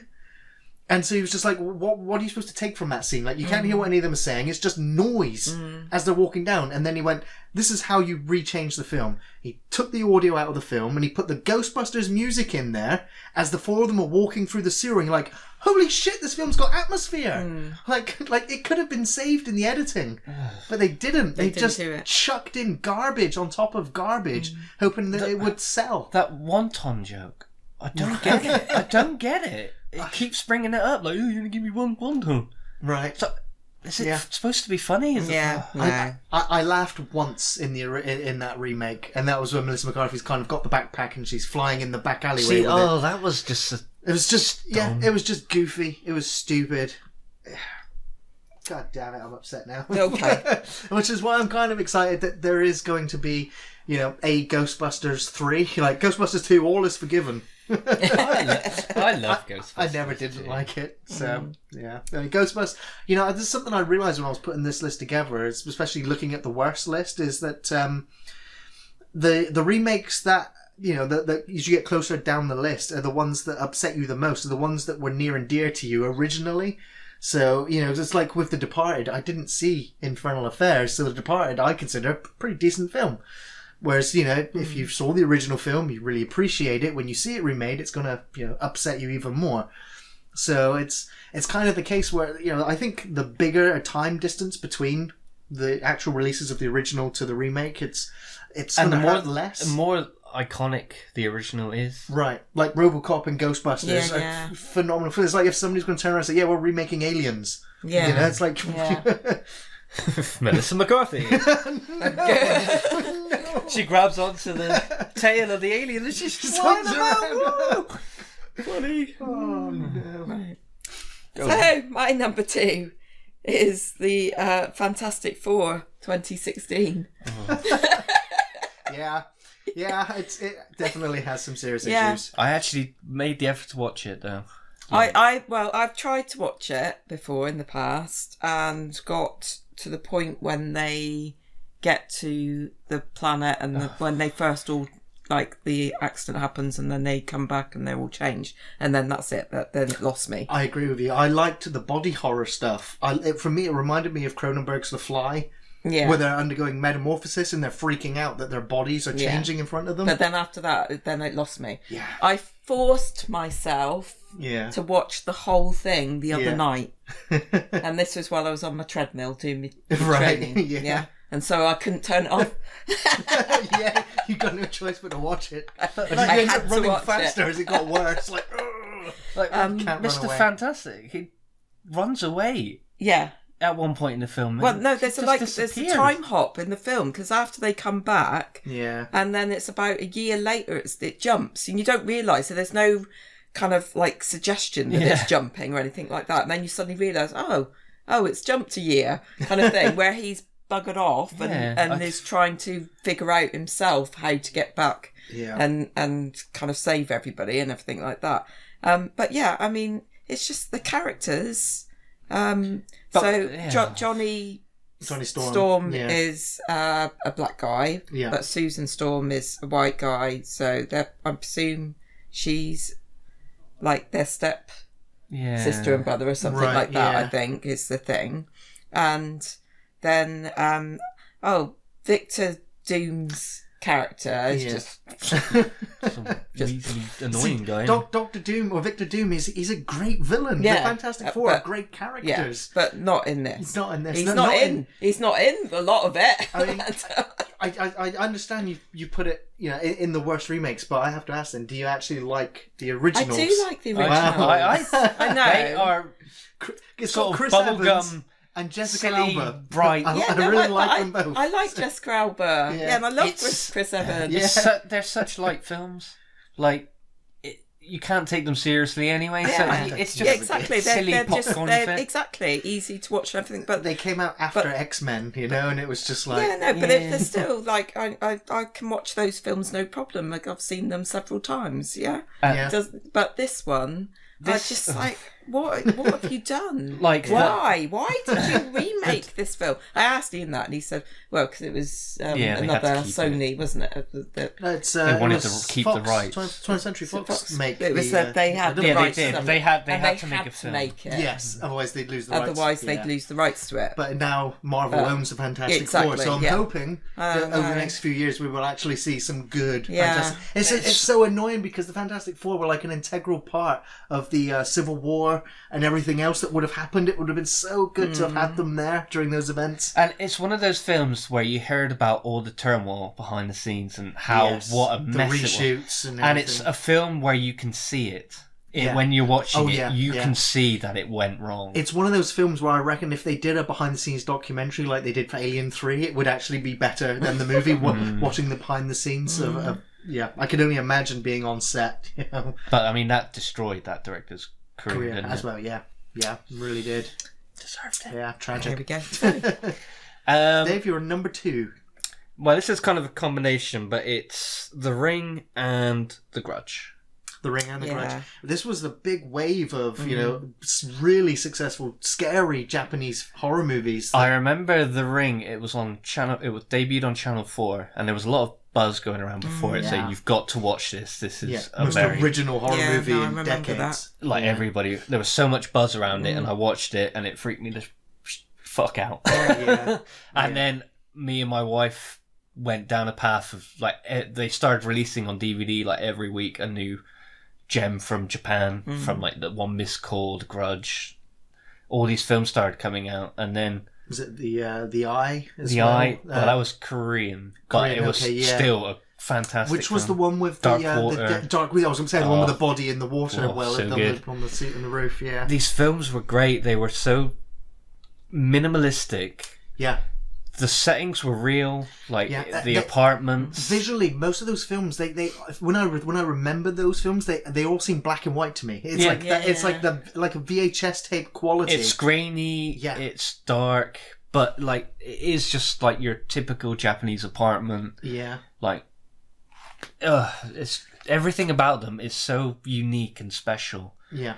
And then the Americans got hold of it. Yeah, and I was actually excited for The Grudge because I was like, Sarah Michelle Gellar, awesome. Big fan of Buffy. Sam Raimi's directing this, like from the Evil Dead movies. I forgot he directed it. Exactly. And me and my wife watched it in the cinema, and but it doesn't feel like a Sam Raimi film either. Like there was 1 or 2 times where the camera moves in a way that you'd see in like The Evil Dead, but that's it. It didn't feel like it had his stamp. It just felt like he was making it for the studio in order for him to get more money to go back and make Spider-Man. And it felt like they watched the film and it's like, well, let's try and make it pretty much the same, but let's just force Sarah Michelle Gellar into this film. Yeah. For no reason. It doesn't make sense why she's there in that film. No. So, And then there's The Ring, and The Ring lost all... How many Ring films are there? Because I think isn't there more American versions of it now than Japanese? Well, there's Ring 1, 2, and then Ring 0, and then there's Rings. Is that the most recent American one? In Japan, they had like some versus films where like Ring Sadako versus yeah, the character from the Grudge. Grudge, yeah. But yeah, I couldn't watch the entire Ring American remake. No. They Was lost it Naomi all Watts? I think so. Yeah. It was like a flaming horse, I think, at one point. But they lost all the atmosphere. They had these big sets, like all these stupid special effects. It was very glossy and polished, and it didn't feel right. Missed the entire point of everything it made the original special. Right. Yeah. And they kind of killed it dead. Yeah, they really did. I have no affection for any of the American remakes of those horror movies. Even like they did Dark Water. Yeah. I couldn't be bothered. I love the original that had, so much. What's she called? Great actress, I really like her. In Dark Water remake. It was the girl from Labyrinth, I'm pretty sure it was her. Yeah. Can't remember her name. Come on, Forgotten chat. her name. Somebody will say Yeah. it. Ian, come on. You're the memory man. Yeah, Takeshi Miike's One Miss School, they remade that. Pulse, they remade that. Yeah. It's just, oof. I mean, they really wanted that that Japanese horror money. Yeah, they did. Oof. Yeah, they really did. Jennifer Connelly. There we go. Thanks, boss. Let's move into our absolute worst offenders, the worst remakes of all time. Now, for me, I had to think about it for a little while, and then the reason, I was going to say it, it's The Fog from 2005. It was from director Rupert Wainwright, I've not whose watched it. only other theatrical film was Stigmata from 1999, which I actually am a big fan of that film. Yeah. It's very artistic. This is the remake of John Carpenter's 1980, The Fog, and it starred Tom Welling and Maggie Grace and Selma Blair. And of course, this was like slap bang in the middle of Tom Welling's Smallville run as Superman. That's Tom Welling, is it? Maggie Grace, I love her. I think she's fantastic. I loved her in everything I've seen her in, like from Lost. She's my new favourite character in Fear the Walking Dead. Wait, who is she? She's the reporter. Oh, right, okay. She's great. But everybody in this they all just phone in their performances. The cheapest CGI effects you can imagine. Was this film big? I don't remember. It had a not theatrical watched it. release. It was completely devoid of atmosphere and tension. It was slow. The story doesn't work. The characters are bland, and it's boring as shit right up to its conclusion. This might not just be the worst remake of all time, but one of the worst films ever made. It's a revolting and insulting slap to the face of cinema fans and of Carpenter. And I wouldn't be surprised if Deborah Hill's ghost got out of her grave to come and take vengeance on these hack filmmakers. It's a fucking travesty that this film was made. What, worse than an Adam Sandler film? Worse than an Adam Sandler film. Fucking abysmal. I absolutely hate it. And, me and Ian, we reviewed The Fog a few years ago. And I rewatched the film, I did the review, and I was kind of a bit half on it. Like, I didn't give it a glowing review. But since then, I've seen the film twice since then. And the last time I saw the film was back in the cinemas when they re-released a bunch of John Carpenter films in 4K. And rewatching The Fog in the cinema, I was like, I was totally wrong. John Carpenter, you're totally wrong. This film is a masterpiece. It is really good. It is excellence in horror making, in tension, in crafting an experience which this remake just did not get in the slightest. And it is, if I'm going to hold the epitome of worst remakes, The Fog is it. Oh dear. So, there we go. Pissed You've off. purged yourself. You've purged. You've got it Fog, out. you done fucked up. Yeah. Right. Wow. My number one. This was. I'm going to drink my beer. My number one is a remake of the film Annie. Wow. Is that the one with is Will Smith in that? He is. I can't remember what he is in it, but apparently he is in it. That's all I remember But it's, when no, it was is announced. it Jamie Foxx Yes. in it? And, Daddy Warbucks. her name's just gone out of my head. I Annie, remember the anyone actress famous? that played Annie. Is it? Is she- I don't know the actress who played Annie, but who played in this remake, she plays her foster mum. Is it Right. Cameron Diaz or someone like that? I one of can't those. remember now. Yeah, see, I that's, had that's no interest how, in the remake. That's how. To be honest, I didn't even know they made a remake. Yeah. Right, so obviously know the original really well. It's really, very good. I know you don't like so keen on your musicals. No, and stuff I've like seen that, but, Annie lots of times. I was even in the stage performance of Annie. Were you? So, yes, There you I go. know So the Were you Annie? songs. Some amazing musical, Yeah. really big film of its time and stuff like that. So I didn't even know they remade it, and I literally, me and Ian, we came across it purely by accident. It was on telly Yeah. or something. You know, when you're flicking channels Right. and there's nothing else on and stuff like that, and we kind of left it on. Really wish we hadn't. But yeah, so it's set in modern day. So another one of those cases where they take a film and that was set in a very particular period, and then they try to make it up to date. Yeah. And so the little Annie is not a little gingerhead No. white girl. She's a black girl. Yeah. That's kind of Racial diversity. yeah, and all that everything sort of else, thing. yeah. And yeah, there isn't an orphanage. She's just being kind of foster cared by Yeah. this woman who doesn't really have a drink problem or anything like that, because they didn't want that. Just character taking to have- everything interesting out of the Basically, original. yeah, and kind of Jamie Foxx's character is running for mayor. Right. So, and it's a campaign thing that would look good. That he gets Yeah. convinced to kind of take Annie under his wing and stuff like that for the But Soulless. it is so It Was is, it any of the same songs or? do you know what? I I can't. can't remember. Oh no. It was it was that dire. It was I don't. No, it wasn't. It wasn't. They just try to make it up to date film and stuff like that, and it just did not work. No. And probably that's why I'd never heard of it in terms of it coming out of the cinema. Yeah. I saw it coming out because obviously I see a lot of films, but this was I think it was the early 2000s. It was 20. I wrote it down.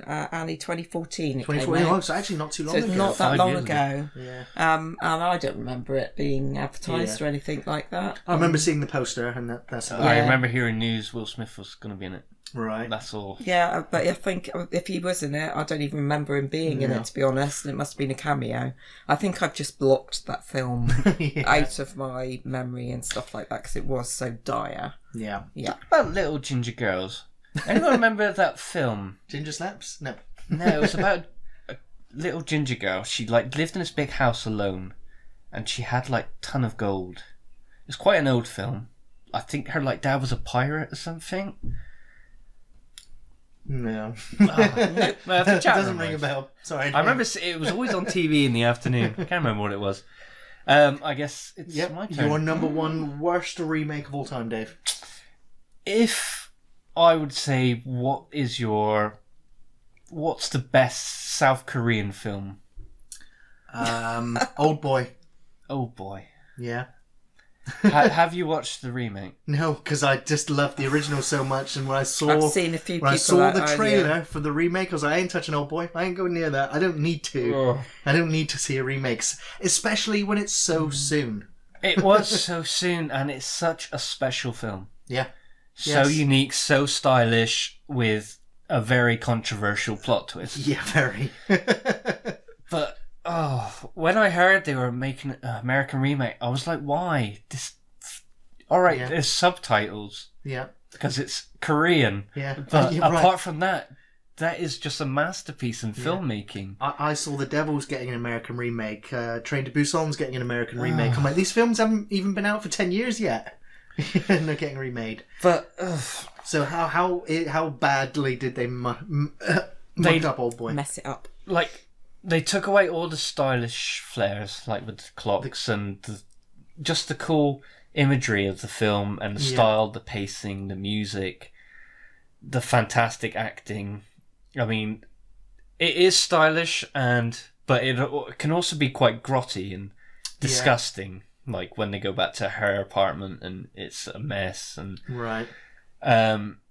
They put Samuel L. Jackson in it.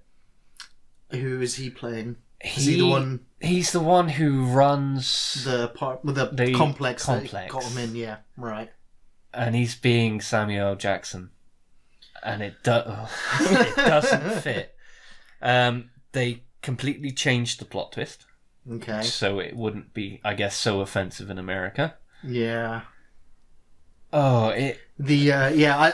Old Boy is such a great movie. I don't actually want to spoil the ending for anybody listening that hasn't actually seen the Korean version, which is fantastic. Old Boy would probably have been on my shit list as well if I actually saw the remake. There's a reason it failed. Yeah. It was so pointless. Right. So pointless. It's luckily the original's still amazing, and it was so close that it was just like, it's just going to be forgotten anyway. I mean, nobody does talk about it anymore. Like, no. I'm even sure everybody involved in it doesn't talk about it anymore. Right. It's a sign of a bad film then, isn't it? When it gets forgotten.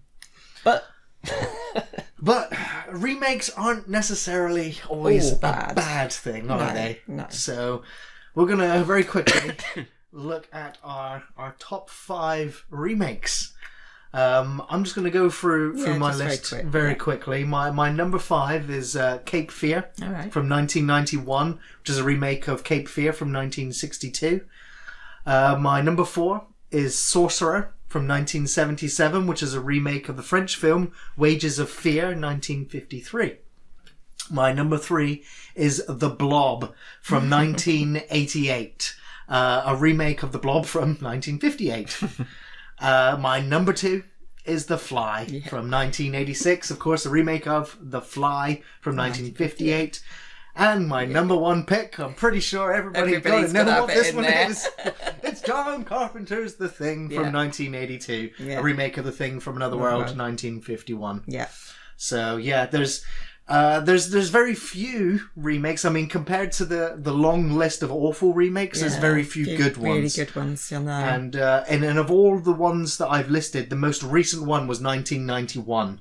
So it's been nearly 30 years since there's been a good remake, in my opinion. But that's the thing with like a lot of them on your list is films that a lot of people don't even realise is a remake. Yeah. Yes. And that's, like I said, because so much time has passed. I think the sweet spot is almost 30 years. Yeah. Every 30 years. It's like the nostalgia thing where you one of the reasons why Stranger Things is so successful right now is because it is 30 years looking back on the 80s. Totally. And so it's I think one of the reasons why the original It was so successful. It's the time frame that it's looking at. Yeah. See, I haven't seen the new It yet, and I loved the miniseries, the original miniseries, or at least half of the miniseries. Read the book as well, but right, so I'm waiting for the second. Then I'll just do the one after the other. It's one of those things where like the original film has good ideas. Yes.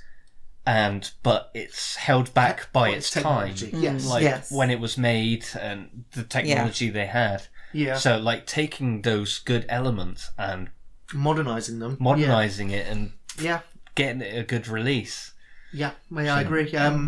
David Jones has mentioned Invasion of the Body Snatchers. That was an excellent remake. Yes. Yeah. That was on, that's on my list. Thing is, that is on the list of great, and it's also on the list of awful, because there's like 4 or maybe even 5 Invasion of the Body Snatcher films. There are a lot. Yeah. That is the good remake. Yeah, no, that one, the The 1978 rest one are is awful. good. The Yeah, Donald Sutherland one. Donald Sutherland, yeah, Jeff that's the Goldblum. one I Such a good really film. sticks in It's my on my head. list. Yeah, Yeah, definitely. great. So yeah, that was my 5. So my list, I mean, you're talking about ones that have had a big break between. I think you've got to talk about the fact of what Disney's doing at the moment. Yes. Which is obviously they're doing remaking a lot of their very classic animated films. Yeah. A lot of them remaking them as live action ones. Obviously, I talked about Aladdin earlier. Yeah. I really loved one of my kind of most favourite was Beauty and the Beast. Right. I thought that was really well done. What I do like about what Disney are doing is that they are pretty much sticking to the stories. So they're not deviating, they're not mucking about with the story. And that's certainly with Beauty and the Beast. All the songs, the story, everything is true to the original. It's just it's alive with live actors instead. Sure. Dumbo as well. Yeah. Saw that earlier in the year and I thought that was really good. Okay. As well. So there are, I think that they've captured something there which is quite good. I've kind of stayed away from the Disney remakes except for the 2 Jungle Books. I did enjoy both those 2 Jungle that's Books. another one. The Jungle Book is the only one I've seen. Yeah. Okay. The only one that I was disappointed about was Lion King. I think there's that's actually renowned. I think everybody says that. Yeah, and I think one obviously they've tried to kind of make it live action, but it's obviously it's a CGI animation type. My wife said she couldn't tell who was who. Yeah, the lions. It's the character. the original Lion King obviously is a much loved film. You really got into the characters, the even down to facial expressions and stuff like that. And when you start trying to make that real, like real animals, which obviously they're not real animals because it's CGI, but and it lost the character. Yeah, there's so much more expression in the animation. Yeah. Whereas the CGI ones, This it would loses look it. bizarre if you saw a Totally. photorealistic lion talking like Totally. that. So that's the only one that so far I've seen that's not really worked. Yeah. In other ones in my top ones, I had The Fly and The Thing in there as well. Yeah, definitely. I also put King Kong in there. Okay, it's a Pete bit Jackson's controversial King that Kong. one. A lot of people seem to dislike it as time goes on, but I enjoyed it. I watched it in the cinema at Universal Studios. It's another one of those ones that's been remade a couple of times now. Yes, yeah, I think Peter Jackson did a brilliant job of it, and I really enjoyed it. I never watched it. I played the game. The game literally just went through all the beats of the film. I've seen this one. Yeah. And I've put one at the top of my list, which is you might kind of think, really? Like, is that a remake kind of thing? But it is a remake, and that's actually Lord of the Rings. Because there was the animated... there was, in 1978, there was the animated version of it when they first started. And I remember the time between that and when the first Lord of the Rings came out. Fellowship, yeah. That I'd always wanted something more. Right. And because they never quite kind of finished the animated one. They did the first 2 and never and they never got to do like the last one, and obviously it was animated, and it was kind of a weird animated. It was like rotoscoped and live actors in the background and Ralph Bakshi, that's it. And I was dying for somebody to come and do it. Yeah, hell yeah. And then when Peter Jackson I absolutely adore it, the Lord of the Rings. Yeah, it's amazing. So I put that one up as my top. Very good, very good. I guess it's my turn. I got The Fly, Invasion of the Body Snatchers. Yeah. I got Ocean's 11. Yes, yeah. I'm not the biggest heist movie kind of crime fan, but so it was a cool, slick, good character piece. There were some really good actors in there. Yeah. It was kind of nice and cool and twisty. It was very well made. I did see it. It was a fun ride. Yeah. I can't tell you much about the sequels. No. I don't think. I think I saw half of the second one, and I think there was there 3 of them. I remember one had like Bruce Willis and his real life then wife. Yeah. There was a play on that. I don't know. Wasn't there a female one as well? I think there was as well recently, but I don't think that I've did not very seen well that. either. So slipped out. Scarface. Yes, yeah, that was a 50s, I think, the original Scarface. Yeah. That's a very very good film. I mean, Yeah. everybody, well, probably people you probably won't want to hang out with, all had the poster on their wall. You know, the kind of Scarface, people. Yes. See, I didn't even realise that Scarface was a remake until recently, and I was like, oh, wow, I didn't And know they that. are again going to remake it again. They are It's currently been remaking. that much time has passed. But Al Pacino's fantastic in that film. Yeah. Just his One of his complete- earliest performances. Yeah. But I mean, from where that film starts, of him coming to the country and his The whole story it tells. his The rise and his Yeah. fast demise. Yeah. A sheer brilliant film. One is a remake of a TV series. Mm-hmm. I mean, America was doing that for a while, usually unsuccessful, with like Starsky and Hutch, Dukes of Hazzard, Yeah. and they were all just mediocre. But one I really liked was 21 Jump Street Sure. with yeah. Jonah Hill and Channing Tatum. Yeah. That film is so bizarre, especially compared to what the TV series was. Yeah. It really worked, didn't it? I didn't it's expect so it to. weird and crazy. The comedy, it kind of takes itself seriously, but it also doesn't. It is, yeah, I thoroughly enjoyed it. I didn't expect to. Yeah. But, It was such a fun ride. Yeah. my number one is The Wicker Man. Yeah. Right. This is very controversial, Yeah. but Yeah, it is. this film is so Not the bizarre. bees. Not the bees. Exactly. How to get burned, how to get burned, how to get burned. I love Nick Cage. Yeah, I did. And I've not seen the remake. you've not seen the I've remake. not seen the remake. It is a completely different film. Yeah, to the original. Completely different Right. film. Like, the story's kind of gets you to the same place in a bizarre way, but Because the original was quite controversial Yes. for its time and stuff. Yeah. but this it kind of comes off like a bizarre comedy where Nick Cage is running around an island drop kicking women. Was he wearing a In bear a bear outfit? suit. A bear suit, yeah. He is overacting to a brand new level. Yeah, that was for me. That is the launch of insane Nick Cage. Right. It really was. That was just.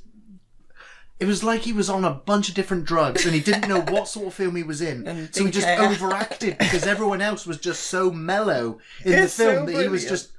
just hyperactive throughout the whole thing. I mean, if you're coming to it for a remake of The Wicker Man, you're probably going to be like, what Bit the fuck is disappointed, this? yeah.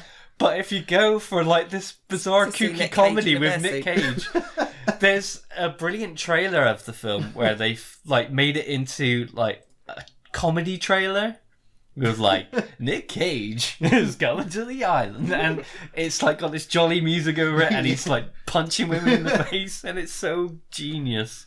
Oh my. But it is so fun. So, yeah, quite a controversial pick there, Dave. Yeah.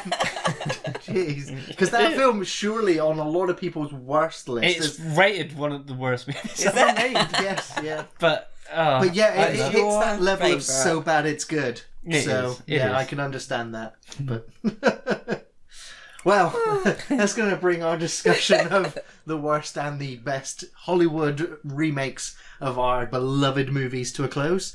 But we'll be back in the third part answering your questions. not the bees.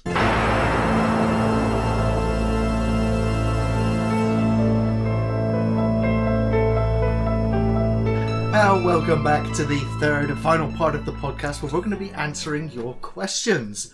So I'm just going to throw in the first question from Craig Hall, who asks, Hey Craig. well, for years, he was an avid despiser of Jude Law. He's it's very well written here, Craig. Says he seemed like an absolute fuck trumpet with all the appeal of an unwashed scrotum dipped in Marmite. Unfortunately, I had to admit to myself that he's a bloody great actor and he appeared in a lot of my favourite movies. His pinnacle performance being that of Brad in I Heart Huckabees. Are there any actors or actresses you think have the personal appeal of a war crime, yet consistently deliver excellent performances? Stay shelfie, guys. P.S. I enjoyed your burglar review, but Hudson Hawk was excellent and hilarious, so fuck off. Well, I didn't actually say anything bad about Hudson Hawk, but just kind of said that Bruce Willis, left Burglar to go make Hudson Hawk. Like, I don't even remember Hudson Hawk, so you fuck off. There's not that many actors that I detest that I think are excellent or have come to appreciate. Yeah, no, I'm struggling to think of anyone. I think of people I don't like, but then I don't like their films. Yeah, I kind of understand where he's coming from with Jude Law, because I didn't actually think he was that good an actor. He's been in a lot of Tosh. Yeah. Sky Captain. But to be honest, though, you could probably say that about any actor. In their time, they've been in a lot of Tosh films, but yeah, we tend to remember them more for the good films. Mark Wahlberg, I'm not a huge fan of, but then again, every now and then he'll come with a film I like. Yeah. Pain and Gain. Right. But yeah, there aren't any actors that I consider have the personal appeal of a war crime. No. So this is when Ian would pipe in with Kevin Spacey. Totally, yeah. Yeah, Sky Captain is not a great film. That had Angelina Jolie in it as well, I think. He was in Captain Marvel recently, wasn't he?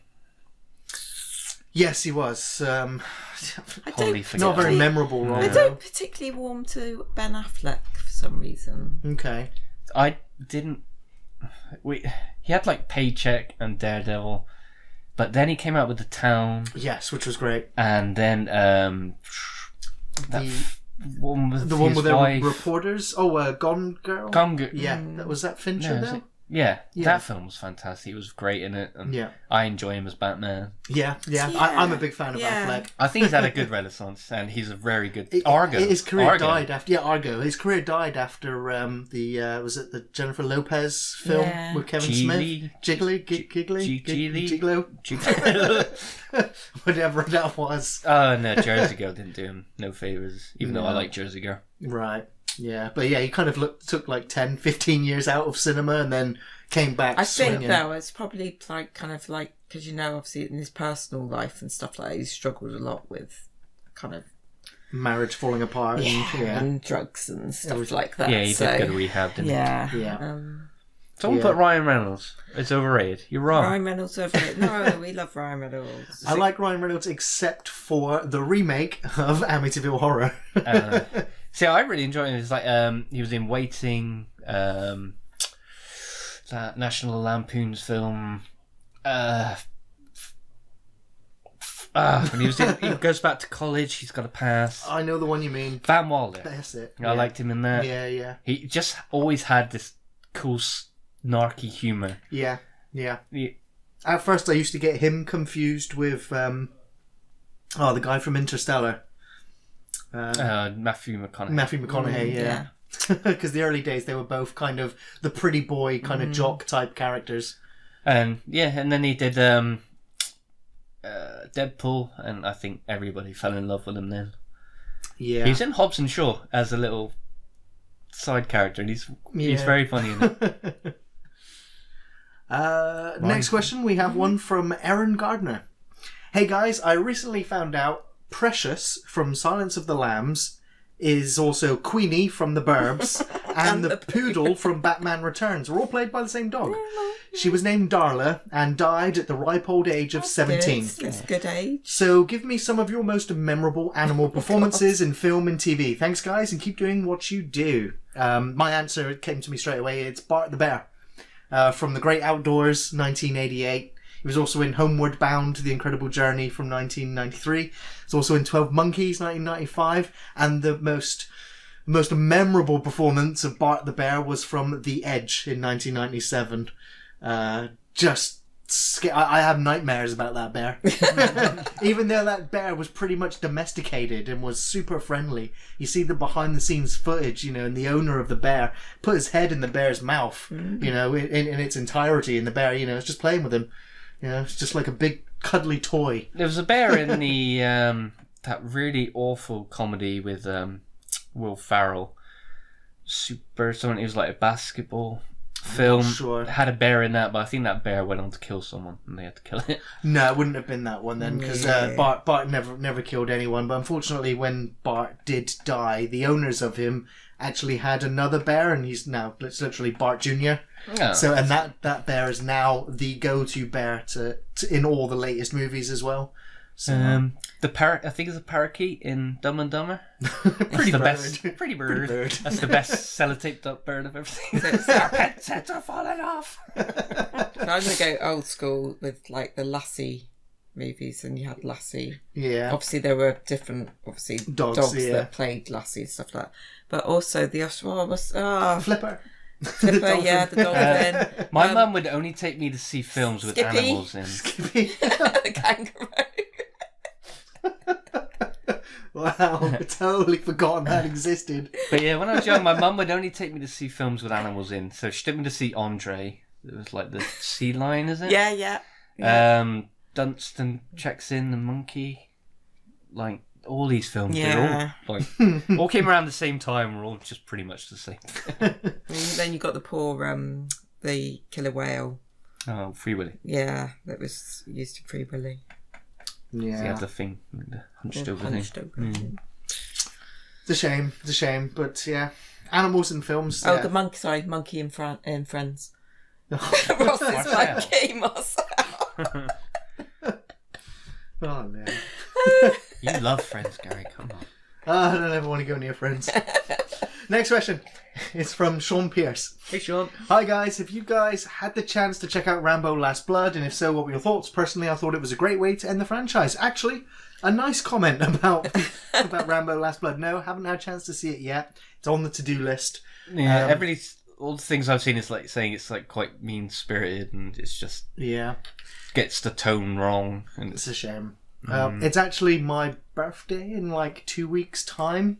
And mine. And Linda's. Not mine. So I'm literally going to the cinema in the morning and I'm going to go and see It Part 2, Rambo Last Blood, I was Crawl, going to say Joker. and Joker. Yeah. So I'm literally going to spend the whole day in the cinema. It's a nightmare for Ian.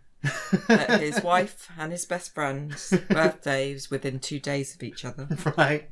Every year. He kind of panics a little He bit. does panic a little bit, yeah.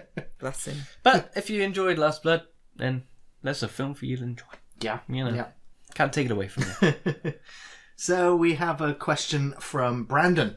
Hey, Brandon. Just wondering if you would be interested in a joint podcast or a special of some sort with my YouTube channel, the Media Academy Online someday. We are an Australian duo that's trying to climb the YouTube mountain and hope to reach more people out in the world, and I reckon we could do something pretty cool together. Anyways, on with a real question. What's the first movie that you couldn't finish watching or found it difficult to get through because it was nightmarishly scary? gosh. Cheers, dudes, and fist bumps. Scary.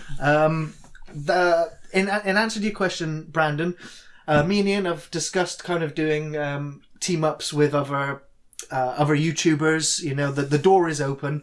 The only thing is that as it is at the moment, Ian and I find it incredibly difficult to find time to record ourselves, yet alone try and Organise find with time people across to do the a world, collab yeah. with people across the world. So, if possible, if the stars align, we'll do it. But it's It would be interesting. yeah, absolutely, yeah.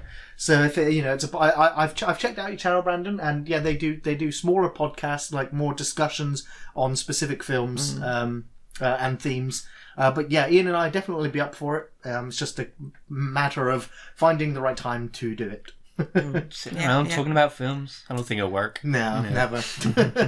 But in response to your question, Nightmarishly scary. I have never found a film nightmarishly scary and therefore not made it through to the end. It's never happened. Yeah, it's like There's if it's film- scary, then it's good. So Yeah, I'm not yeah, going to turn it off. but films that I agree in terms I've never turned Turned the a film film off. off. as such. When you started the question, But- I thought you meant so bad you turned it off. But, I was but like, I got I did hundreds find of those. the Jigsaw movies. Squeamishly. Squeamish. Yeah. Yeah. I mean, I even sat Quite- for the Serbian movie.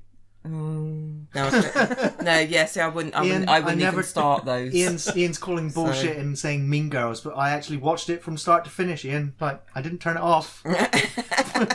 I mean, Every Adam Sandler movie I've seen to the end. I wish I'd turned off Poltergeist when my mum showed it to me when I was about 6, because that gave me nightmares for about Yeah. 5 years. Yeah. The thing gave me nightmares when I saw that when I was about 12. Wow. Yeah. Yeah, but film... And Alien, when my dad let me watch that. Nice. But yeah, no, it's only turned it off. It's shit. Yeah. I'm Yeah, fucking that's hating the it. difference, isn't it? Yeah. But I mean, from the three of us, I think we're all horror fans. Yeah. So it's going to be very rare for us to find anything that's going to put us off. That's might scary anyway. hide behind a pillow every now and again. Yeah. Or like if it's eye horror, I will turn my head. Yeah. Yeah, eye gouging. Oh, There was a scene in John Wick 3 Yeah. where he just pushes a knife into someone's eye, and it keeps eyes. going. And What I was the, was like, ooh. The dark superhero film, Oh, James Gunn kind of family yeah, that made had a film. horrible. That had a horrible eye gouging I couldn't moment. watch that. Yeah. Brightburn? Brightburn. Yes, Brightburn had a horrible eye scene. Yeah. Okay, next question is from David Allen Evans. Hey, Dave. Well, chaps, my brain-frying, soul-searching, existential question for you is... You alright? Hope so. To be honest, PT. I am right now. The world is on fire this week. Well, it's Some good parts literally on fire, Yeah. but politically it's horrible. Political turmoil, poverty, immigration problems, Our financial issues. country is a bit fucked at the moment. Let's I mean, face it, we've got but- politicians literally telling people to riot right Yeah. now. So it's been nice to come and talk bullshit with some friends. about stuff that doesn't really matter. Indeed. But it matters to us. But yeah, thanks for the question, David. I think we're otherwise quite fine. But it's always good to ask. Next question is from Dill McPrice. Hey, Dale. I have one for you. What is your favourite use of a song in a movie? I've listed quite a few. Oh my God, Gary! Hip to be square. Huey Lewis in the news from American Psycho. You Never Can Tell. Chuck Berry, Pulp Fiction. Yeah. Just dropped in to see what condition my condition was in. The Big Lebowski. I Got You Babe. Sonny and Cher from Groundhog Day. Perfect Day. The Lou Reed Train Spotting. And also Iggy Pop. That's a great song. Yeah. Trainspotting's got a great soundtrack. Oh, that's my favourite. Where Is My Mind? That's my The favourite. Pixies. I saw the Pixies. You jerk. Awesome. I saw They the came to Plymouth, Pixies. didn't they? Yeah, Yeah. recently. Yeah, they were brilliant. Great. Stuck in the Middle with You. The Steelers Wheel of Reservoir Dogs. And Bad to the Bone from Terminator 2 and Christine. Bad to the bone. So those are the ones that immediately came to me. Back to the Future. Back to the Future, yeah. The Is it Johnny Be Good? No, Earth the song he Angel. plays, Actually. Earth Angel, yeah. Earth Angel. Love that one. The twist in Infernal Affairs that I was talking about earlier has an awesome soundtrack moment. And with a song called Goodbye Cop Goodbye. Yeah. every single song comment. in Close Your Ears, Gary. Sucker Punch. I'm just going to come back with Bad Moon Rising, Creedence Clearwater Revival from American Werewolf in London. I really like. They did a really slow remake of that song for the Crouching Tiger sequel. I think it was only in the trailer, but it was a really cool version of the song. They played that song as well in the first Blade film. I think Wheeler's listening to it in his workshop. Unchained Melody and Ghost. You're such a sop, boss. That is great. That is great. Yeah. Definitely. Next question is from Andrew Kavanagh.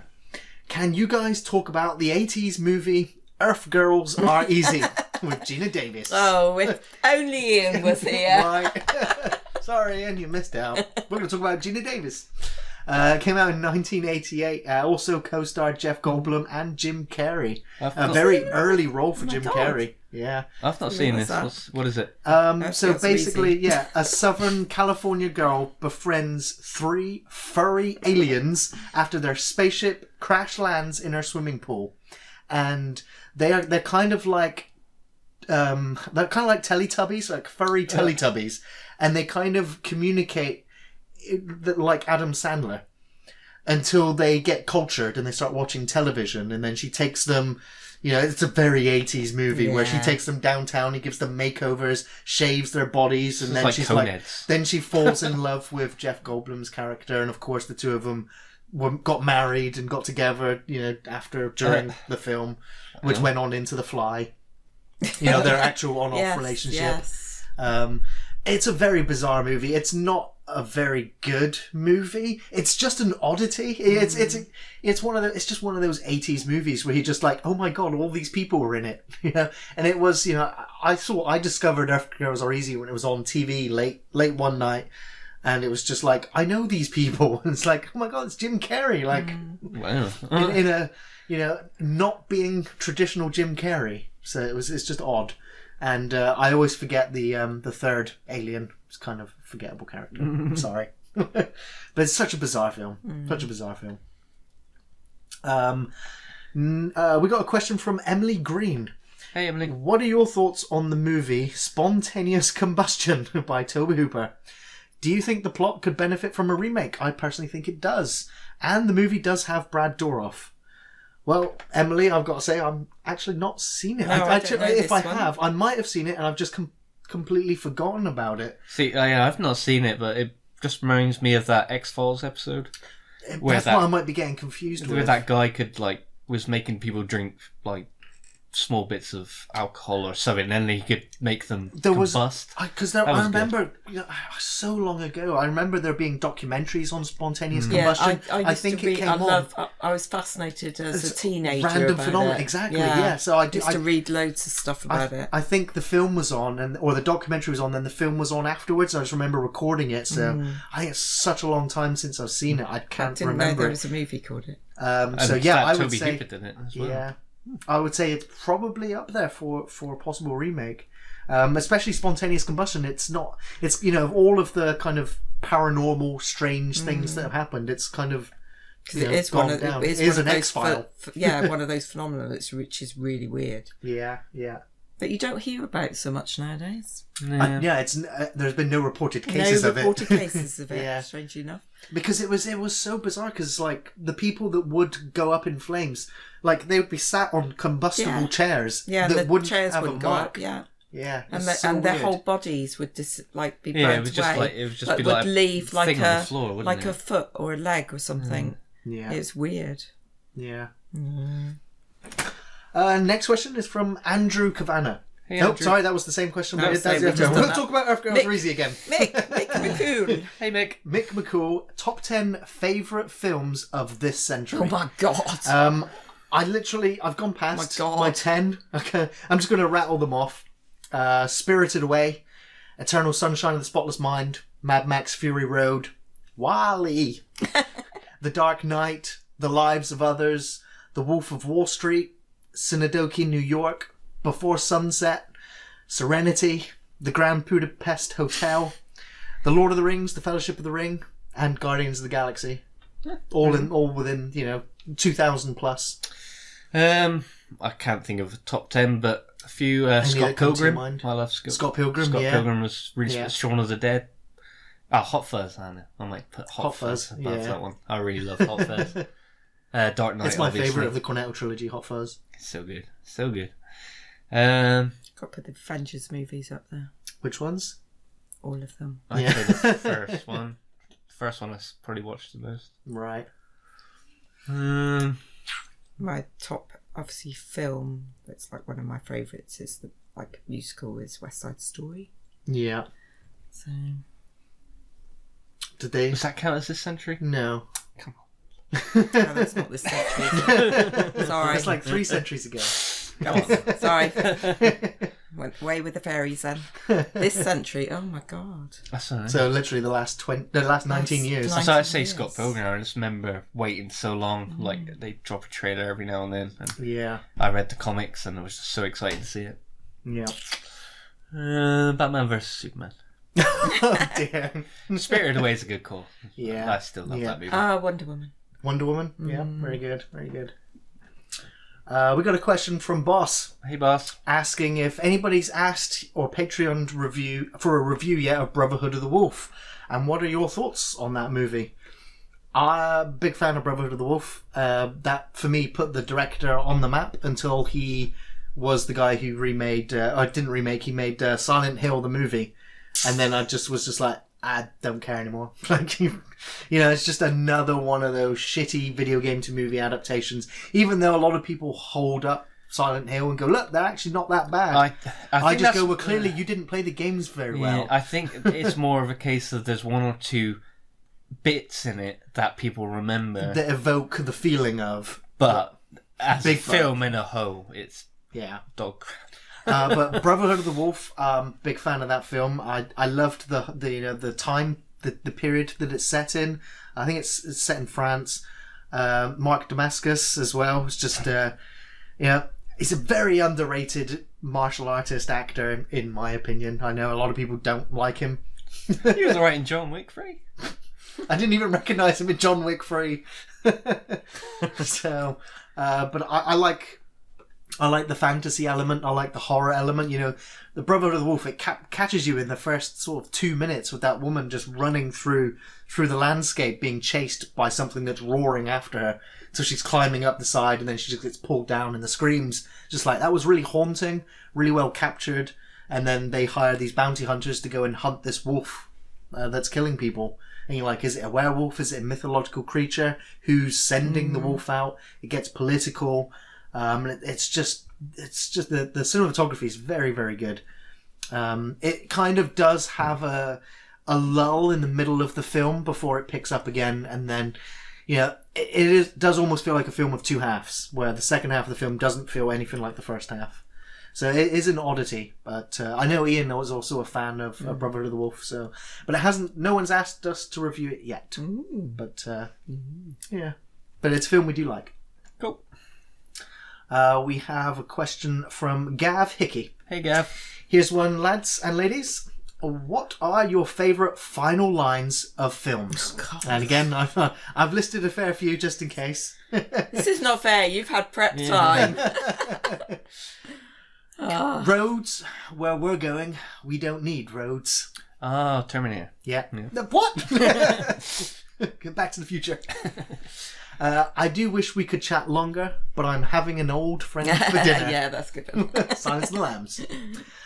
You met me at a very strange time in my life. Again, that's Fight Club. This is Ripley, last survivor of the Nostromo, signing off. And why don't we just wait here for a little while? See what happens.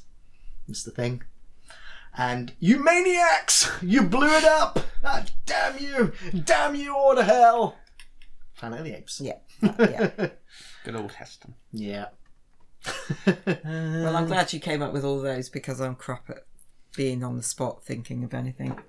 It can be pretty tricky. Do you remember any of the final scenes of movies that just hit it for you?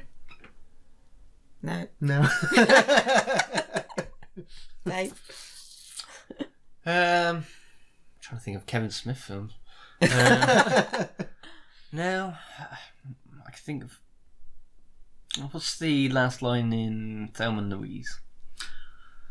I don't know. It's the last shot for me. Is the moment they just hold hands and go off the ride off. I was going to say it's more like images. It's an isn't it? image Not of rather, yeah. rather Well, I mean than that's still a moment in itself. final words. Yeah. Yeah, it's hard. No, I'd have to think. No, I'd that's- need yeah. time to think about that. Yeah. We have a question from Joshua Hey, Josh. asking, have we ever heard of a film called Salo? And the answer is yes. Salo, or the 120 Days of Sodom, which is an Italian drama horror war film. Came out in 1975 in World War II Italy. 4 fascist libertines round up 9 adolescent boys and girls and subject them to 120 days of physical, mental, and sexual torture. It's kind of one of those films that's just, it's in a bracket and kind of, put away somewhere where you don't break that film out for parties. It's one of those films that you put in a black box so that no one knows what it is. Yeah, I wouldn't even watch that. Want to watch it? No. It's not your usual evening's entertainment. It is, Emily is saying, it is not for the faint of heart. No. It really is. And it's funny when you read the behind the scenes of the film, where the filmmakers didn't actually realise how devastating the film really was it was in the editing process that the final product came together, because by all accounts of everyone on the film, they had a pretty good time making it. So, in contrast to the actual final product, which is almost unwatchable for a lot of people's sensibilities, it's not great entertainment. It's kind of a challenging sit through. So, but yeah, I've heard of it. So, next one. We have a question from Nathan Rowe. It's not really a question, though, is it? It's kind of a statement. It's more a statement, yeah. Matrix 4. What the fuck? So, does that mean, is there a Matrix 4 in the pipeline? It's absolutely in the pipeline. Keanu Reeves is signed on. Seriously? Yeah. I did not know that. Only one of the Wachowskis is returning to write and direct. Pretty much given carte blanche by the studio. There's your budget, do whatever you want. And Wow. And it's going to be an actual continuation of Matrix 4. And so there's no other information yet. So, except lots of people rehashing, Keanu Reeves, black trench coat, shades, cool music. But a good thing about The Matrix was the new things it was trying out, the new effects. Yeah. I'm at a point where I'm like, what can you really amaze audiences with now? The wow factor, yeah. Yeah, I mean, the 3D in Avatar sort of made a lot of heads turn. But apart from that... Yeah. Yeah, I mean, the whole concept, I mean, because the first Matrix film was mind-blowing. I just absolutely loved the idea of, the robots had already won, and that humanity was now in a machine, that we were in a virtual world, and that people were waking up from it, and existence was miserable. Yet they could go back in the Matrix and have, superpowers. And yet some people, and then the whole mythology of there being the true hero that would wake up humanity. It's just great. It's just that the sequels, they had no time to write a proper script. So it was just, let's just have big fight sequences and special effects and chase moments, and just, they lost the characters. They just became martial arts sprites on the screen. Some of the CGI was awful. Granted, the second film's highway chase sequence is still good to watch. It's still impressive to watch. No, that's amazing. But, but then you get to the ending where he sat there with the architect, and it's just like, you what now? I need to go and watch 10 different explanation videos as to what the hell that conversation was about, because it didn't really make sense. No. It was convoluted because they didn't actually have anything to say. And so I really hope with the Matrix 4 they get it right, that they actually have a story that'll actually work. I saw a question from Emily Green. Would you do a silent film? Yeah, I saw that one. Yeah. A silent movie. A silent movie. Yeah. Review? Yeah. I mean, it's if it's a Patreon request, we will pretty much review it. So there's we get lots of random requests, but if you donate to the channel, we will definitely add it to the list, and we will do it. There was one I really loved. It was a Salvador Dali film. I can't remember what it's called, but it was just a crazy sort of collection of surrealist imagery. Yeah, about a man and a woman, like lots of ants and strange, bizarre scenes, and some really disgusting imagery in it, and it gets near the point at the end where they get together and they're running across a beach hand in hand, this man and woman, and then it cuts and it says, like, I think 1 week later, and then it's both of them in the sand up to their waist like corpses. Okay, great. And it just ends, and it's so shocking. It warped my little mind. Yeah, I think me and Ian would have to do our entire review with cards as well. It's just like Brinsley said, how about a silent review? Yeah, you're right. You try to get Ian to shut up in 5 minutes. My goodness. You only get him shut up when he's got Red Dead in front of him. Hey, hi DMC. Campbell's on. Campbell's asking, would we review Critters 5? Nah, wouldn't do that to Gary. Hi, Gary, Dave and Linda. Well, I mean, I've already seen Critters 5. It had its moments. It was, by and large, completely forgettable. I'd watch it again. I think I would rather just get some people around, get some beers in, and do a commentary track for it. No. It was such a shame. I was really looking forward to it after the dreck that was Critters 3 and 4. It was like, a modernised version of Critters could work. But it was, it went straight to Shudder and it was released over like 5 to 8 minute episodes. Yeah. It was just all cut up and chopped up, and they extended its running time by adding an intro and an outro to every part. So it was just a waste, a real waste. Boss has got another question for us though. What historical event or biography would you like to see made as a movie or a series? After Chernobyl, that's quite a big thing. I would like to see maybe the Japanese nuclear reactor, another one. Oh, Fukushima, yeah. Historical events. I mean, because a lot of the big historical event films have already been made. I was going to say, I was thinking like Japan again with like the atom bomb. Yeah. But, Barefoot Gen kind of did that already. Yeah. And really well. There was a film that did the tsunami that killed a lot of people. That was Ewan McGregor. Oh, I saw that. That was really good. I think that was Clint Eastwood. That was female actress in that as well. I can't remember. Yes, who's she? Gone. It will come back to me. But because Tom Holland was in it. He was one of the sons. He played one of the sons that. I mean, comes to mind is like Saving Private Ryan, like the intro of that film. Yeah.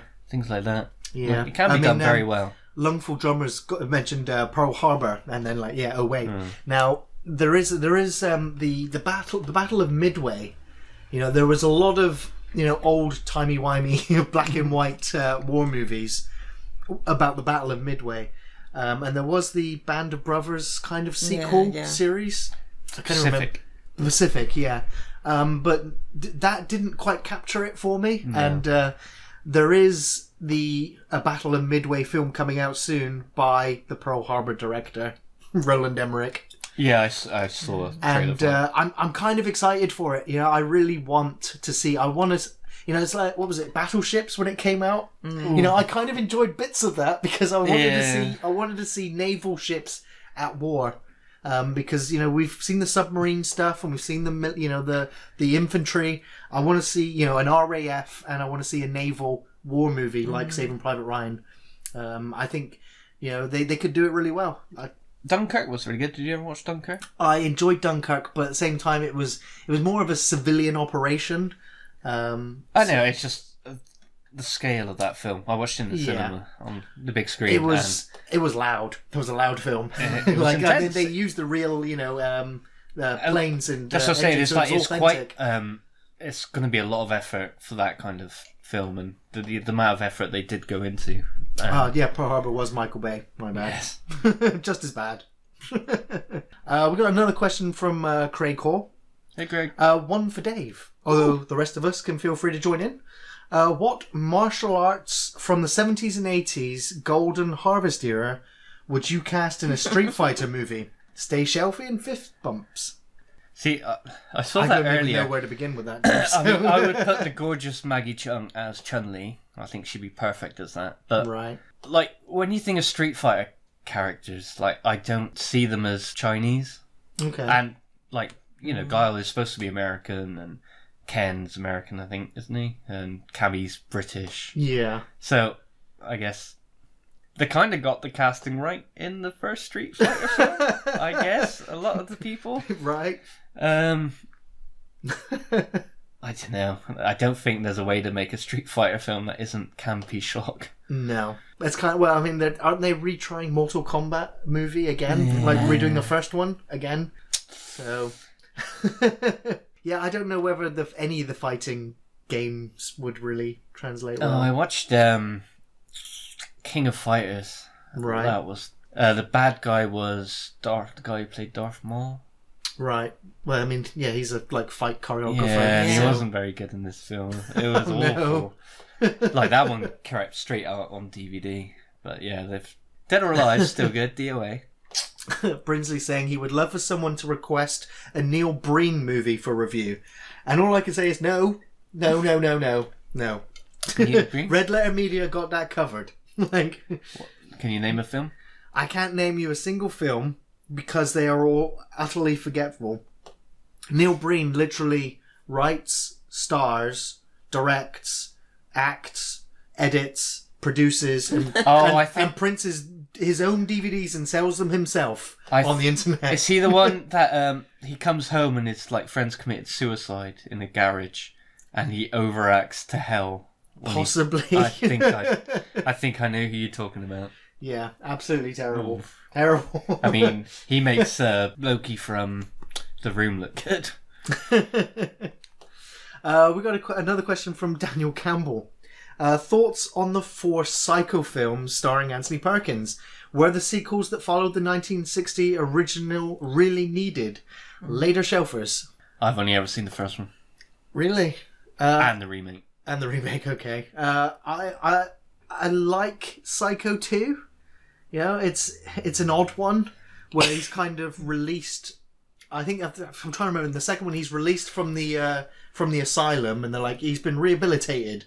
You know, he's back to normal, and then the murders start happening again, and they're like, oh, it's Norman Bates, but it's like, well, it's not. He's rehabilitated. He's normal. So the whole film's kind of playing the audience as well, because you don't know who's doing the killings. Did Hitchcock have anything to do with the sequels? No. I don't remember much of the third one.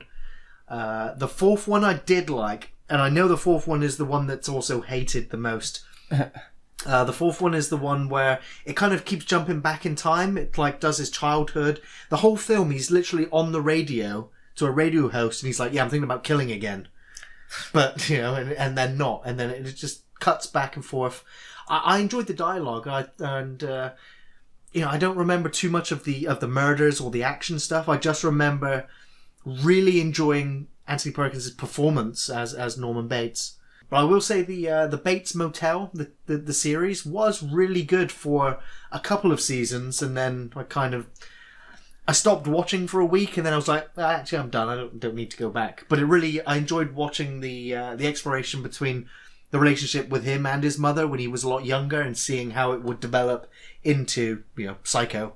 So it's one of those. I would always see them in like the video rentals. I don't think they're bad sequels. I think each one of the Psycho sequels is distinctly different. Obviously, it's not Hitchcock's classic. He set an example on how to make films. Yeah, I don't even mind them. I think they're guilty pleasures. It's kind of like the Exorcist sequels, right. Where they have an audience. They're not great, but they are interesting films. See, I don't even mind the remake. I know most people hate the remake, but it has Anne Heche's butthole when she falls over in the bath. But I mean, it's pretty much scene for scene, and the original film is still very watchable to this day. David Vines is saying Psycho 2 was underrated. Psycho 3 was okay and Psycho 4 sucked. I know. I've never spoken to anyone that's enjoyed Psycho 4. But still, I enjoy it. We got a question from Mongo. Hey, Mongo. Which film do you enjoy the most, Seven or Fight Club? I'm going to say Fight Club. Fight Club. Easily, Fight Club. Seven is a miserable experience. Yeah. And it just gets worse every time. It's depressing and sad. I watched it when it first came on TV. It's a good film. Yeah, it is. It really is. I didn't get Seven when I first watched it. I think I was a bit too young and just wasn't a Seven. Yeah. But Fight Club came out at the right time for me, Yeah. Disenfranchised youth male thing. Yeah, I mean, the themes are usually frowned upon these days, or it's just like, well, that film's a bit too risque. Yeah, or up his own ass. Yeah. But at the time, that was perfect for me. But it has the style, it has a cool twist, has some great acting. It has a level of escapism. I haven't seen Seven for years. Yeah. I watched it recently. It's very... It holds up. Good. It holds up. The acting, the camera. I mean, it's David Fincher, and Morgan Freeman, Brad Pitt. We love who Brad shall not be named. Yeah. What's in the box? Right. It's just what a scene. Yeah. Emily Green's got another question. Have you guys ever seen the film One Gin with Liv Tyler? No. Can't say I've ever heard of it either. Sorry. It's a sequel to Gin. Brinsley says 7 is miserable and he loves it. Yep, that's fine. Yeah, so is Salo, miserable and horrible. No. I would say, Alien 3 is probably my favourite Fincher film still, even though he completely disowned it. I still love Alien 3. And Gone Girl. I thought it was a very good film. Gone Girl was very good. Yeah, it kept you guessing throughout the film, and the way it kind of manipulated you to feel sympathy for one character and then show you one sequence and flip it. Completely reverse it just before another half hour would reverse it yet again. And yeah, the way it played with you is really good. Why is it Memento? That's good. Yeah, Memento's a great film. Who directed that one? Guy who did Christopher Nolan. There we Christopher go. Nolan. Yeah. Yes, That was his yeah. second film. Lungful Drummer says Zodiac might be his favourite Fincher flick. Now, I need to give Zodiac another chance. Oh, I hated that film. I walked out of the cinema watching it. Yeah, it's like the only Fincher film I'm just like, nah. But it's the film I hear people love. Right. Everybody's like, Zodiac's amazing. I didn't get it. Like, why? It's like, it didn't have it was just like, is this the killer? No. Well, it's the fact that, obviously, spoilers, they never caught the Zodiac killer, ever. So, like, the whole film is leading to no resolution. Yeah. Who was the star in that film? It was Iron Man and... Downey Jr. And Magneto, Mysterio. Is it Jake Gyllenhaal? Jake Gyllenhaal. Yeah. Yeah. I just... Early MCU. I just didn't get it. I distinctly remember, I will not forget the opening to Zodiac, because it felt like I'd actually watched a couple get murdered for real at the beginning of the film. Because I don't remember there being any music. I just remember a couple and and the killer coming up with a knife and just stabbing them, and the sound effects of the knife going into the bodies, their screams, the camera work, and the way the camera just pulls back afterwards. It was like, did I just witness a murder? It's like the way it was captured was fantastic, and that's probably one of the reasons why Mindhunter is also so good. After directing Zodiac, but yeah, I need to give Zodiac another chance because I didn't like it. I walked out of the cinema and never revisited it. Have you ever seen Summer of Sam? Yes, I really enjoyed that. I came to that really late. Yeah. But yeah, that was a really good film. What's he called? Luigi from Mario and Luigi film. I've forgotten his name. Oh, Leguizamo? Leguizamo, yeah. Leguizamo? One of those things. Yeah, that was an odd film. Yeah, it was cool though. And the dog talking. Yeah. We had a question from Matt Midgley.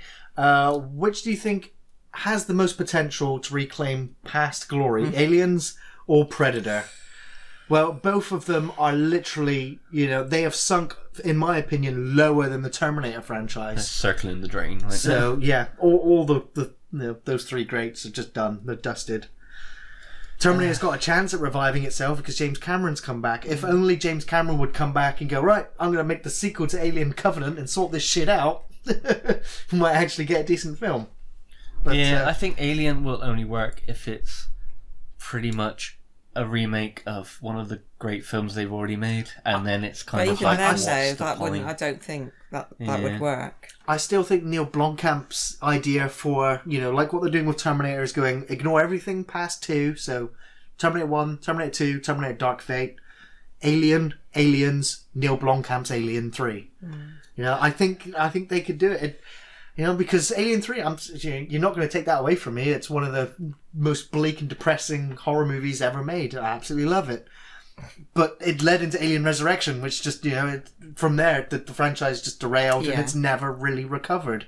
So you could do an Aliens 3, and it could be a quasi-remake of Aliens, because I've said it several times, we want colonial marines, we want an interesting setting, and we want the xenomorph ripping people to shreds. Yeah, now, it's like, I don't want Ripley back.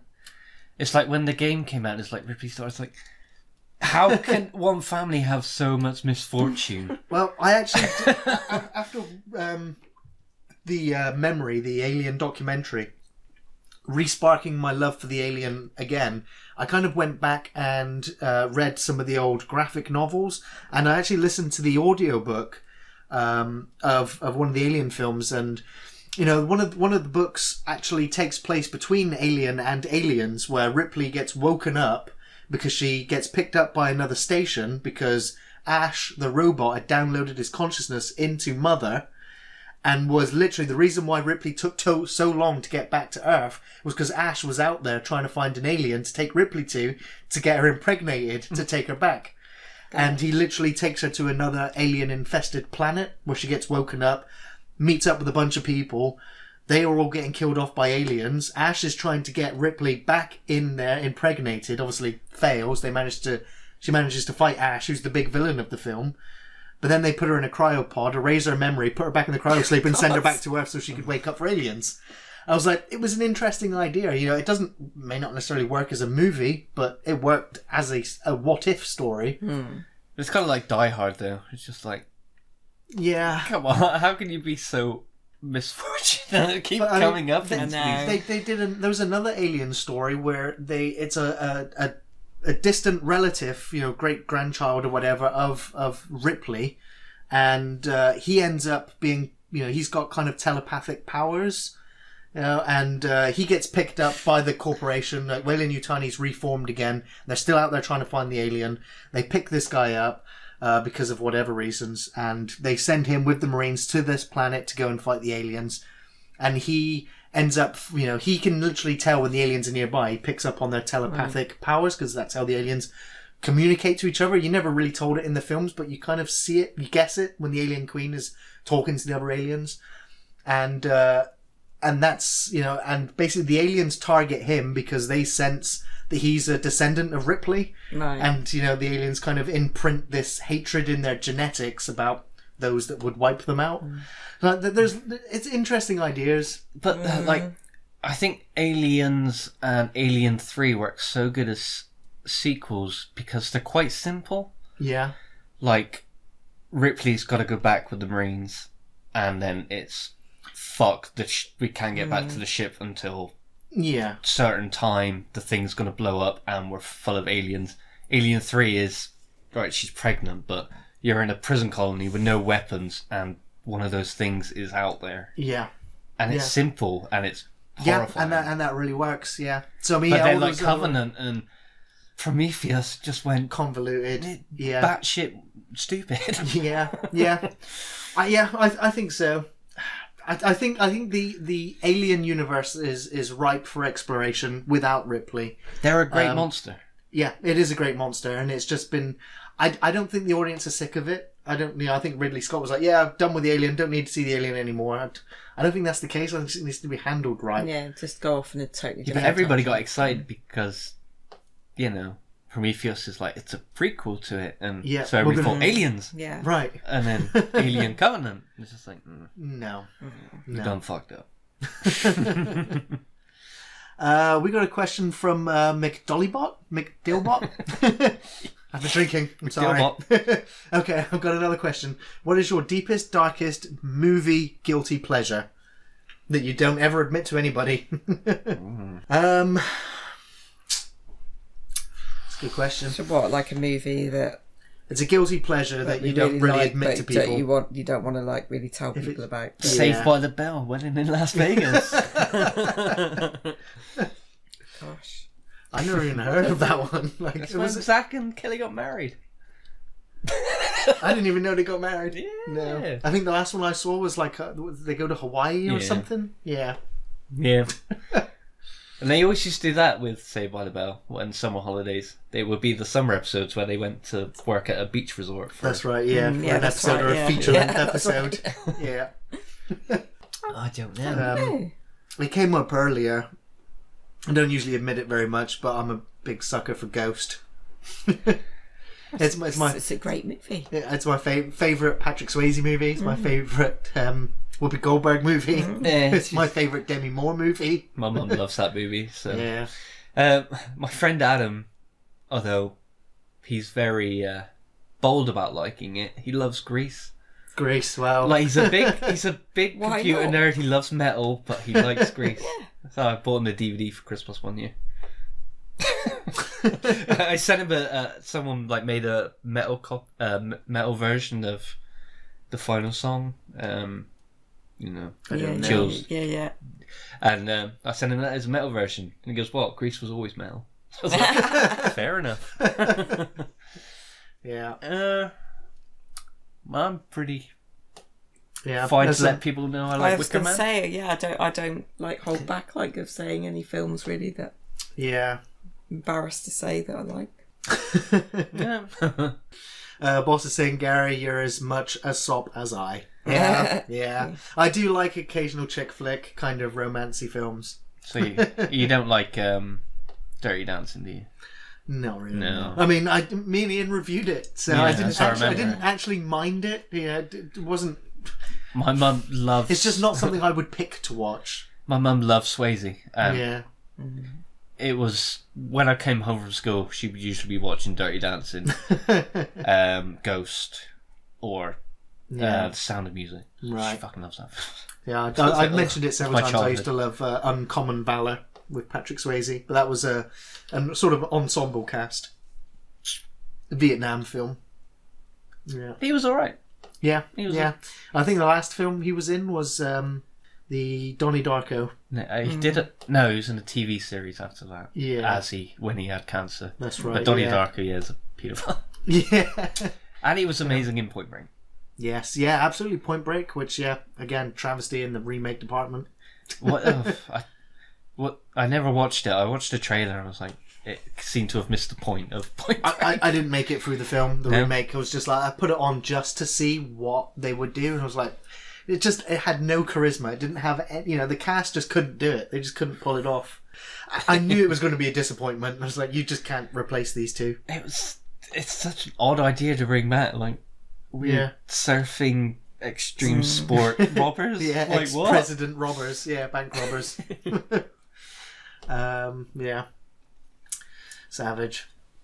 Okay, just having a quick look for some other questions. Are you carrying on? Because I need to nip to loo if you're carrying on. Sure, yeah.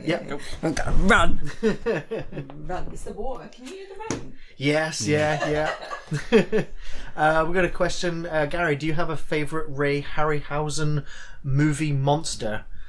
I love the skeletons in Jason and the Argonauts. They were absolutely. awesome. I every so often I will just go onto YouTube and watch that sequence just with the skeletons. Now, And granted, the harpy birds. the harpy birds that attack they the were blind man. They were creepy Is as it fuck. Talos or Talos, the giant statue?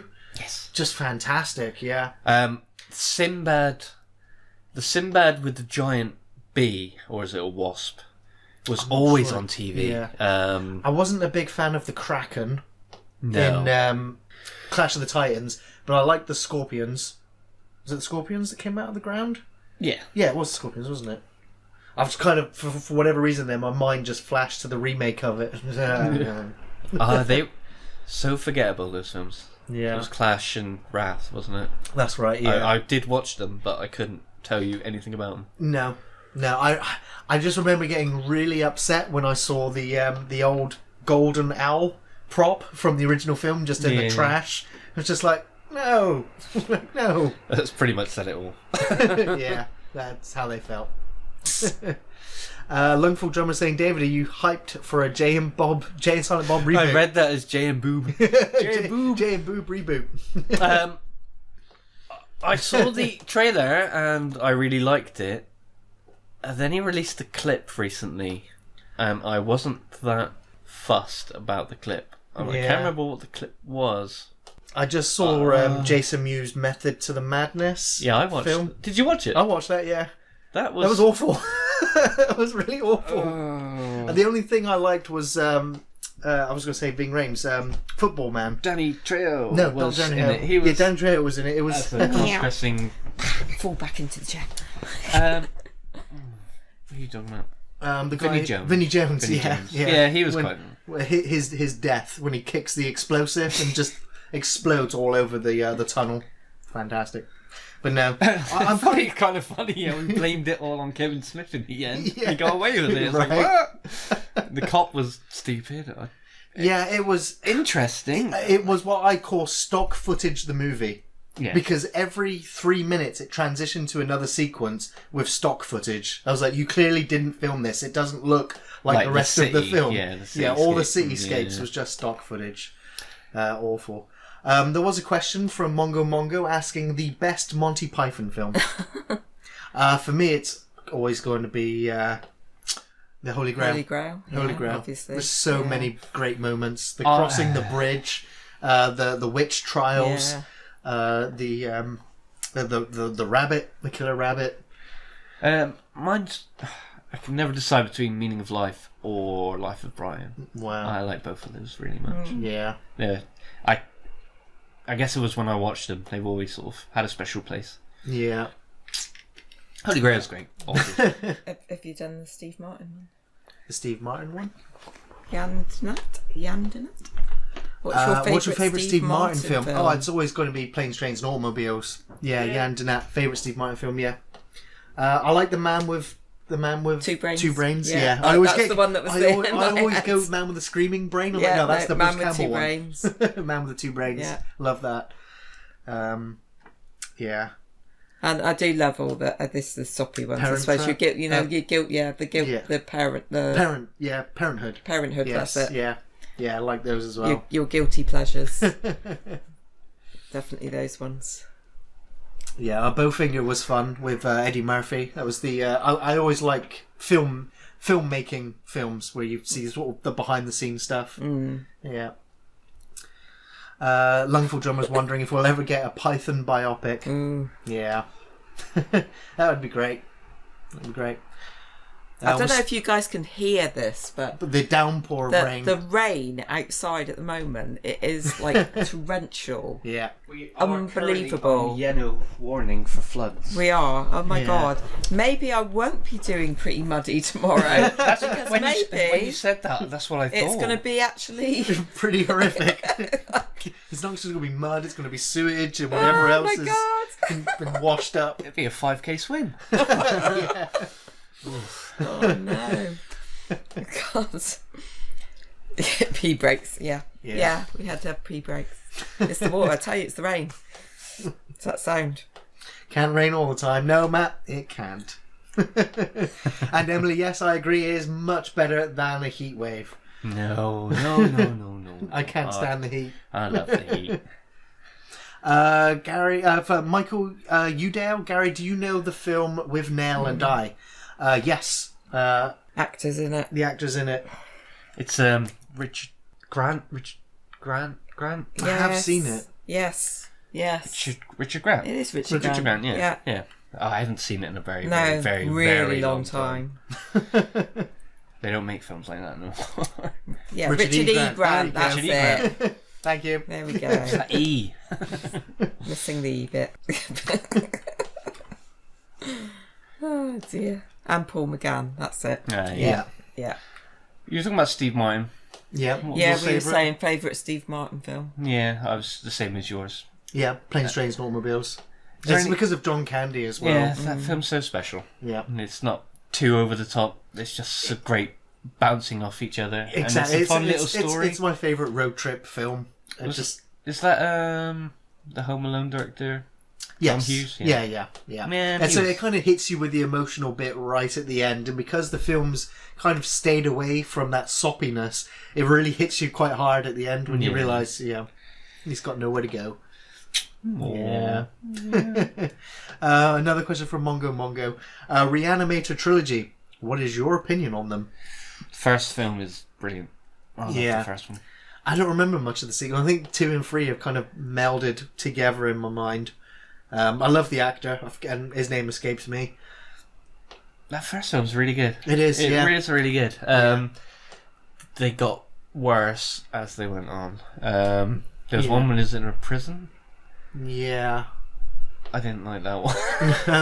No. I think they could probably remake Reanimator. They could probably do that. The team that did that, were they the ones that did the Return of the Living Dead and all? They had a few films. I think because Dan O'Bannon was the Return of the Living Dead as well. Yeah, So- must be. There is some sort of tie.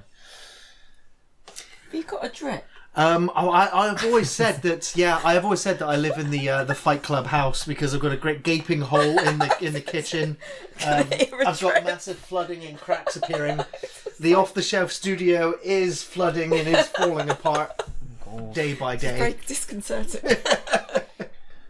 Oh, God. Well, I think it might be time just to answer one more question, so we can. Send them in. There you go. Let's look, Bodge. Last question. Last question from Boz. Your favourite fighting style you like to see in movies? Best martial arts movie for you? Sans gunplay. Snake style from Snake and Eagle Shadow. Very good. Awesome. Drunken Master. I was going to say, I'm always fascinated by Drunken Master fighting style. I just, I've only ever seen it. I've seen it in maybe a couple of films, but it was a Mortal Kombat character or a Tekken character that did. There's a Dead or Alive one, and Lee from Lei Hulong. Lei Hulong Yeah. from Tekken. you could change into that style. Yes, yeah. So I've always fascinated by that because it just kind of looks sloppy, but at the same time precise. The original, It's unpredictable as well. the original Drunken Master, when he's teaching them, is like you got to learn from all the drunken gods, and like there's a lady one who's very she dances about when she's drunk, but she's very deadly and stuff. But it was like he made up all these different routines, and it was very impressive. That film. What was it? Favorite martial arts film? Feng Suyuk. Feng Suyuk. I'm gonna make you review that one day. Very good. Yeah, we'll get you in, Dave, to review it because I love that film. Even I don't Quentin Tarantino loves it as well. Yeah. Like, but nobody much knows it. I'm way out of my element when it comes to martial arts movies because I'm like, yeah, blood sport, and everyone goes, it's not a martial arts movie. I'm like, when they punch and kick each other. Yeah, I like them. I like the martial arts in Matrix. They punch and kick each other with style. With style. I really like the Raid. I thought that was brutal fighting. So, but yeah, I always feel like I don't know. I don't know shit about martial arts movies. No.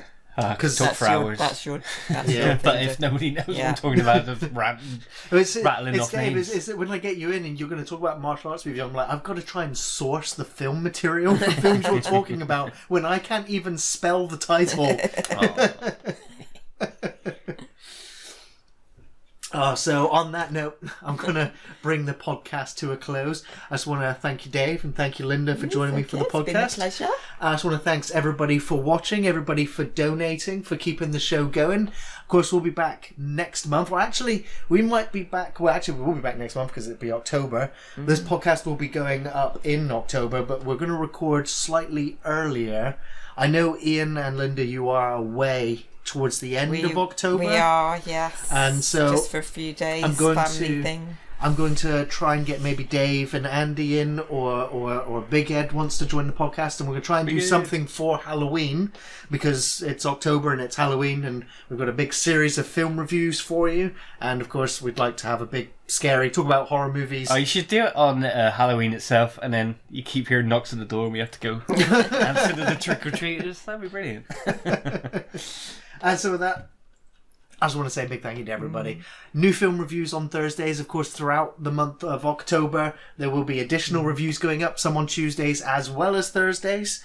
And, of course, Gaming Fridays on Fridays. Ian, at the moment, is planning to stream Monday, Tuesday and Wednesday, playing Red Dead Redemption before Doom comes out. And, of course, you can find us on Facebook, on Twitter and on Patreon. Thanks for watching, everyone. We'll catch you soon. Stay dry.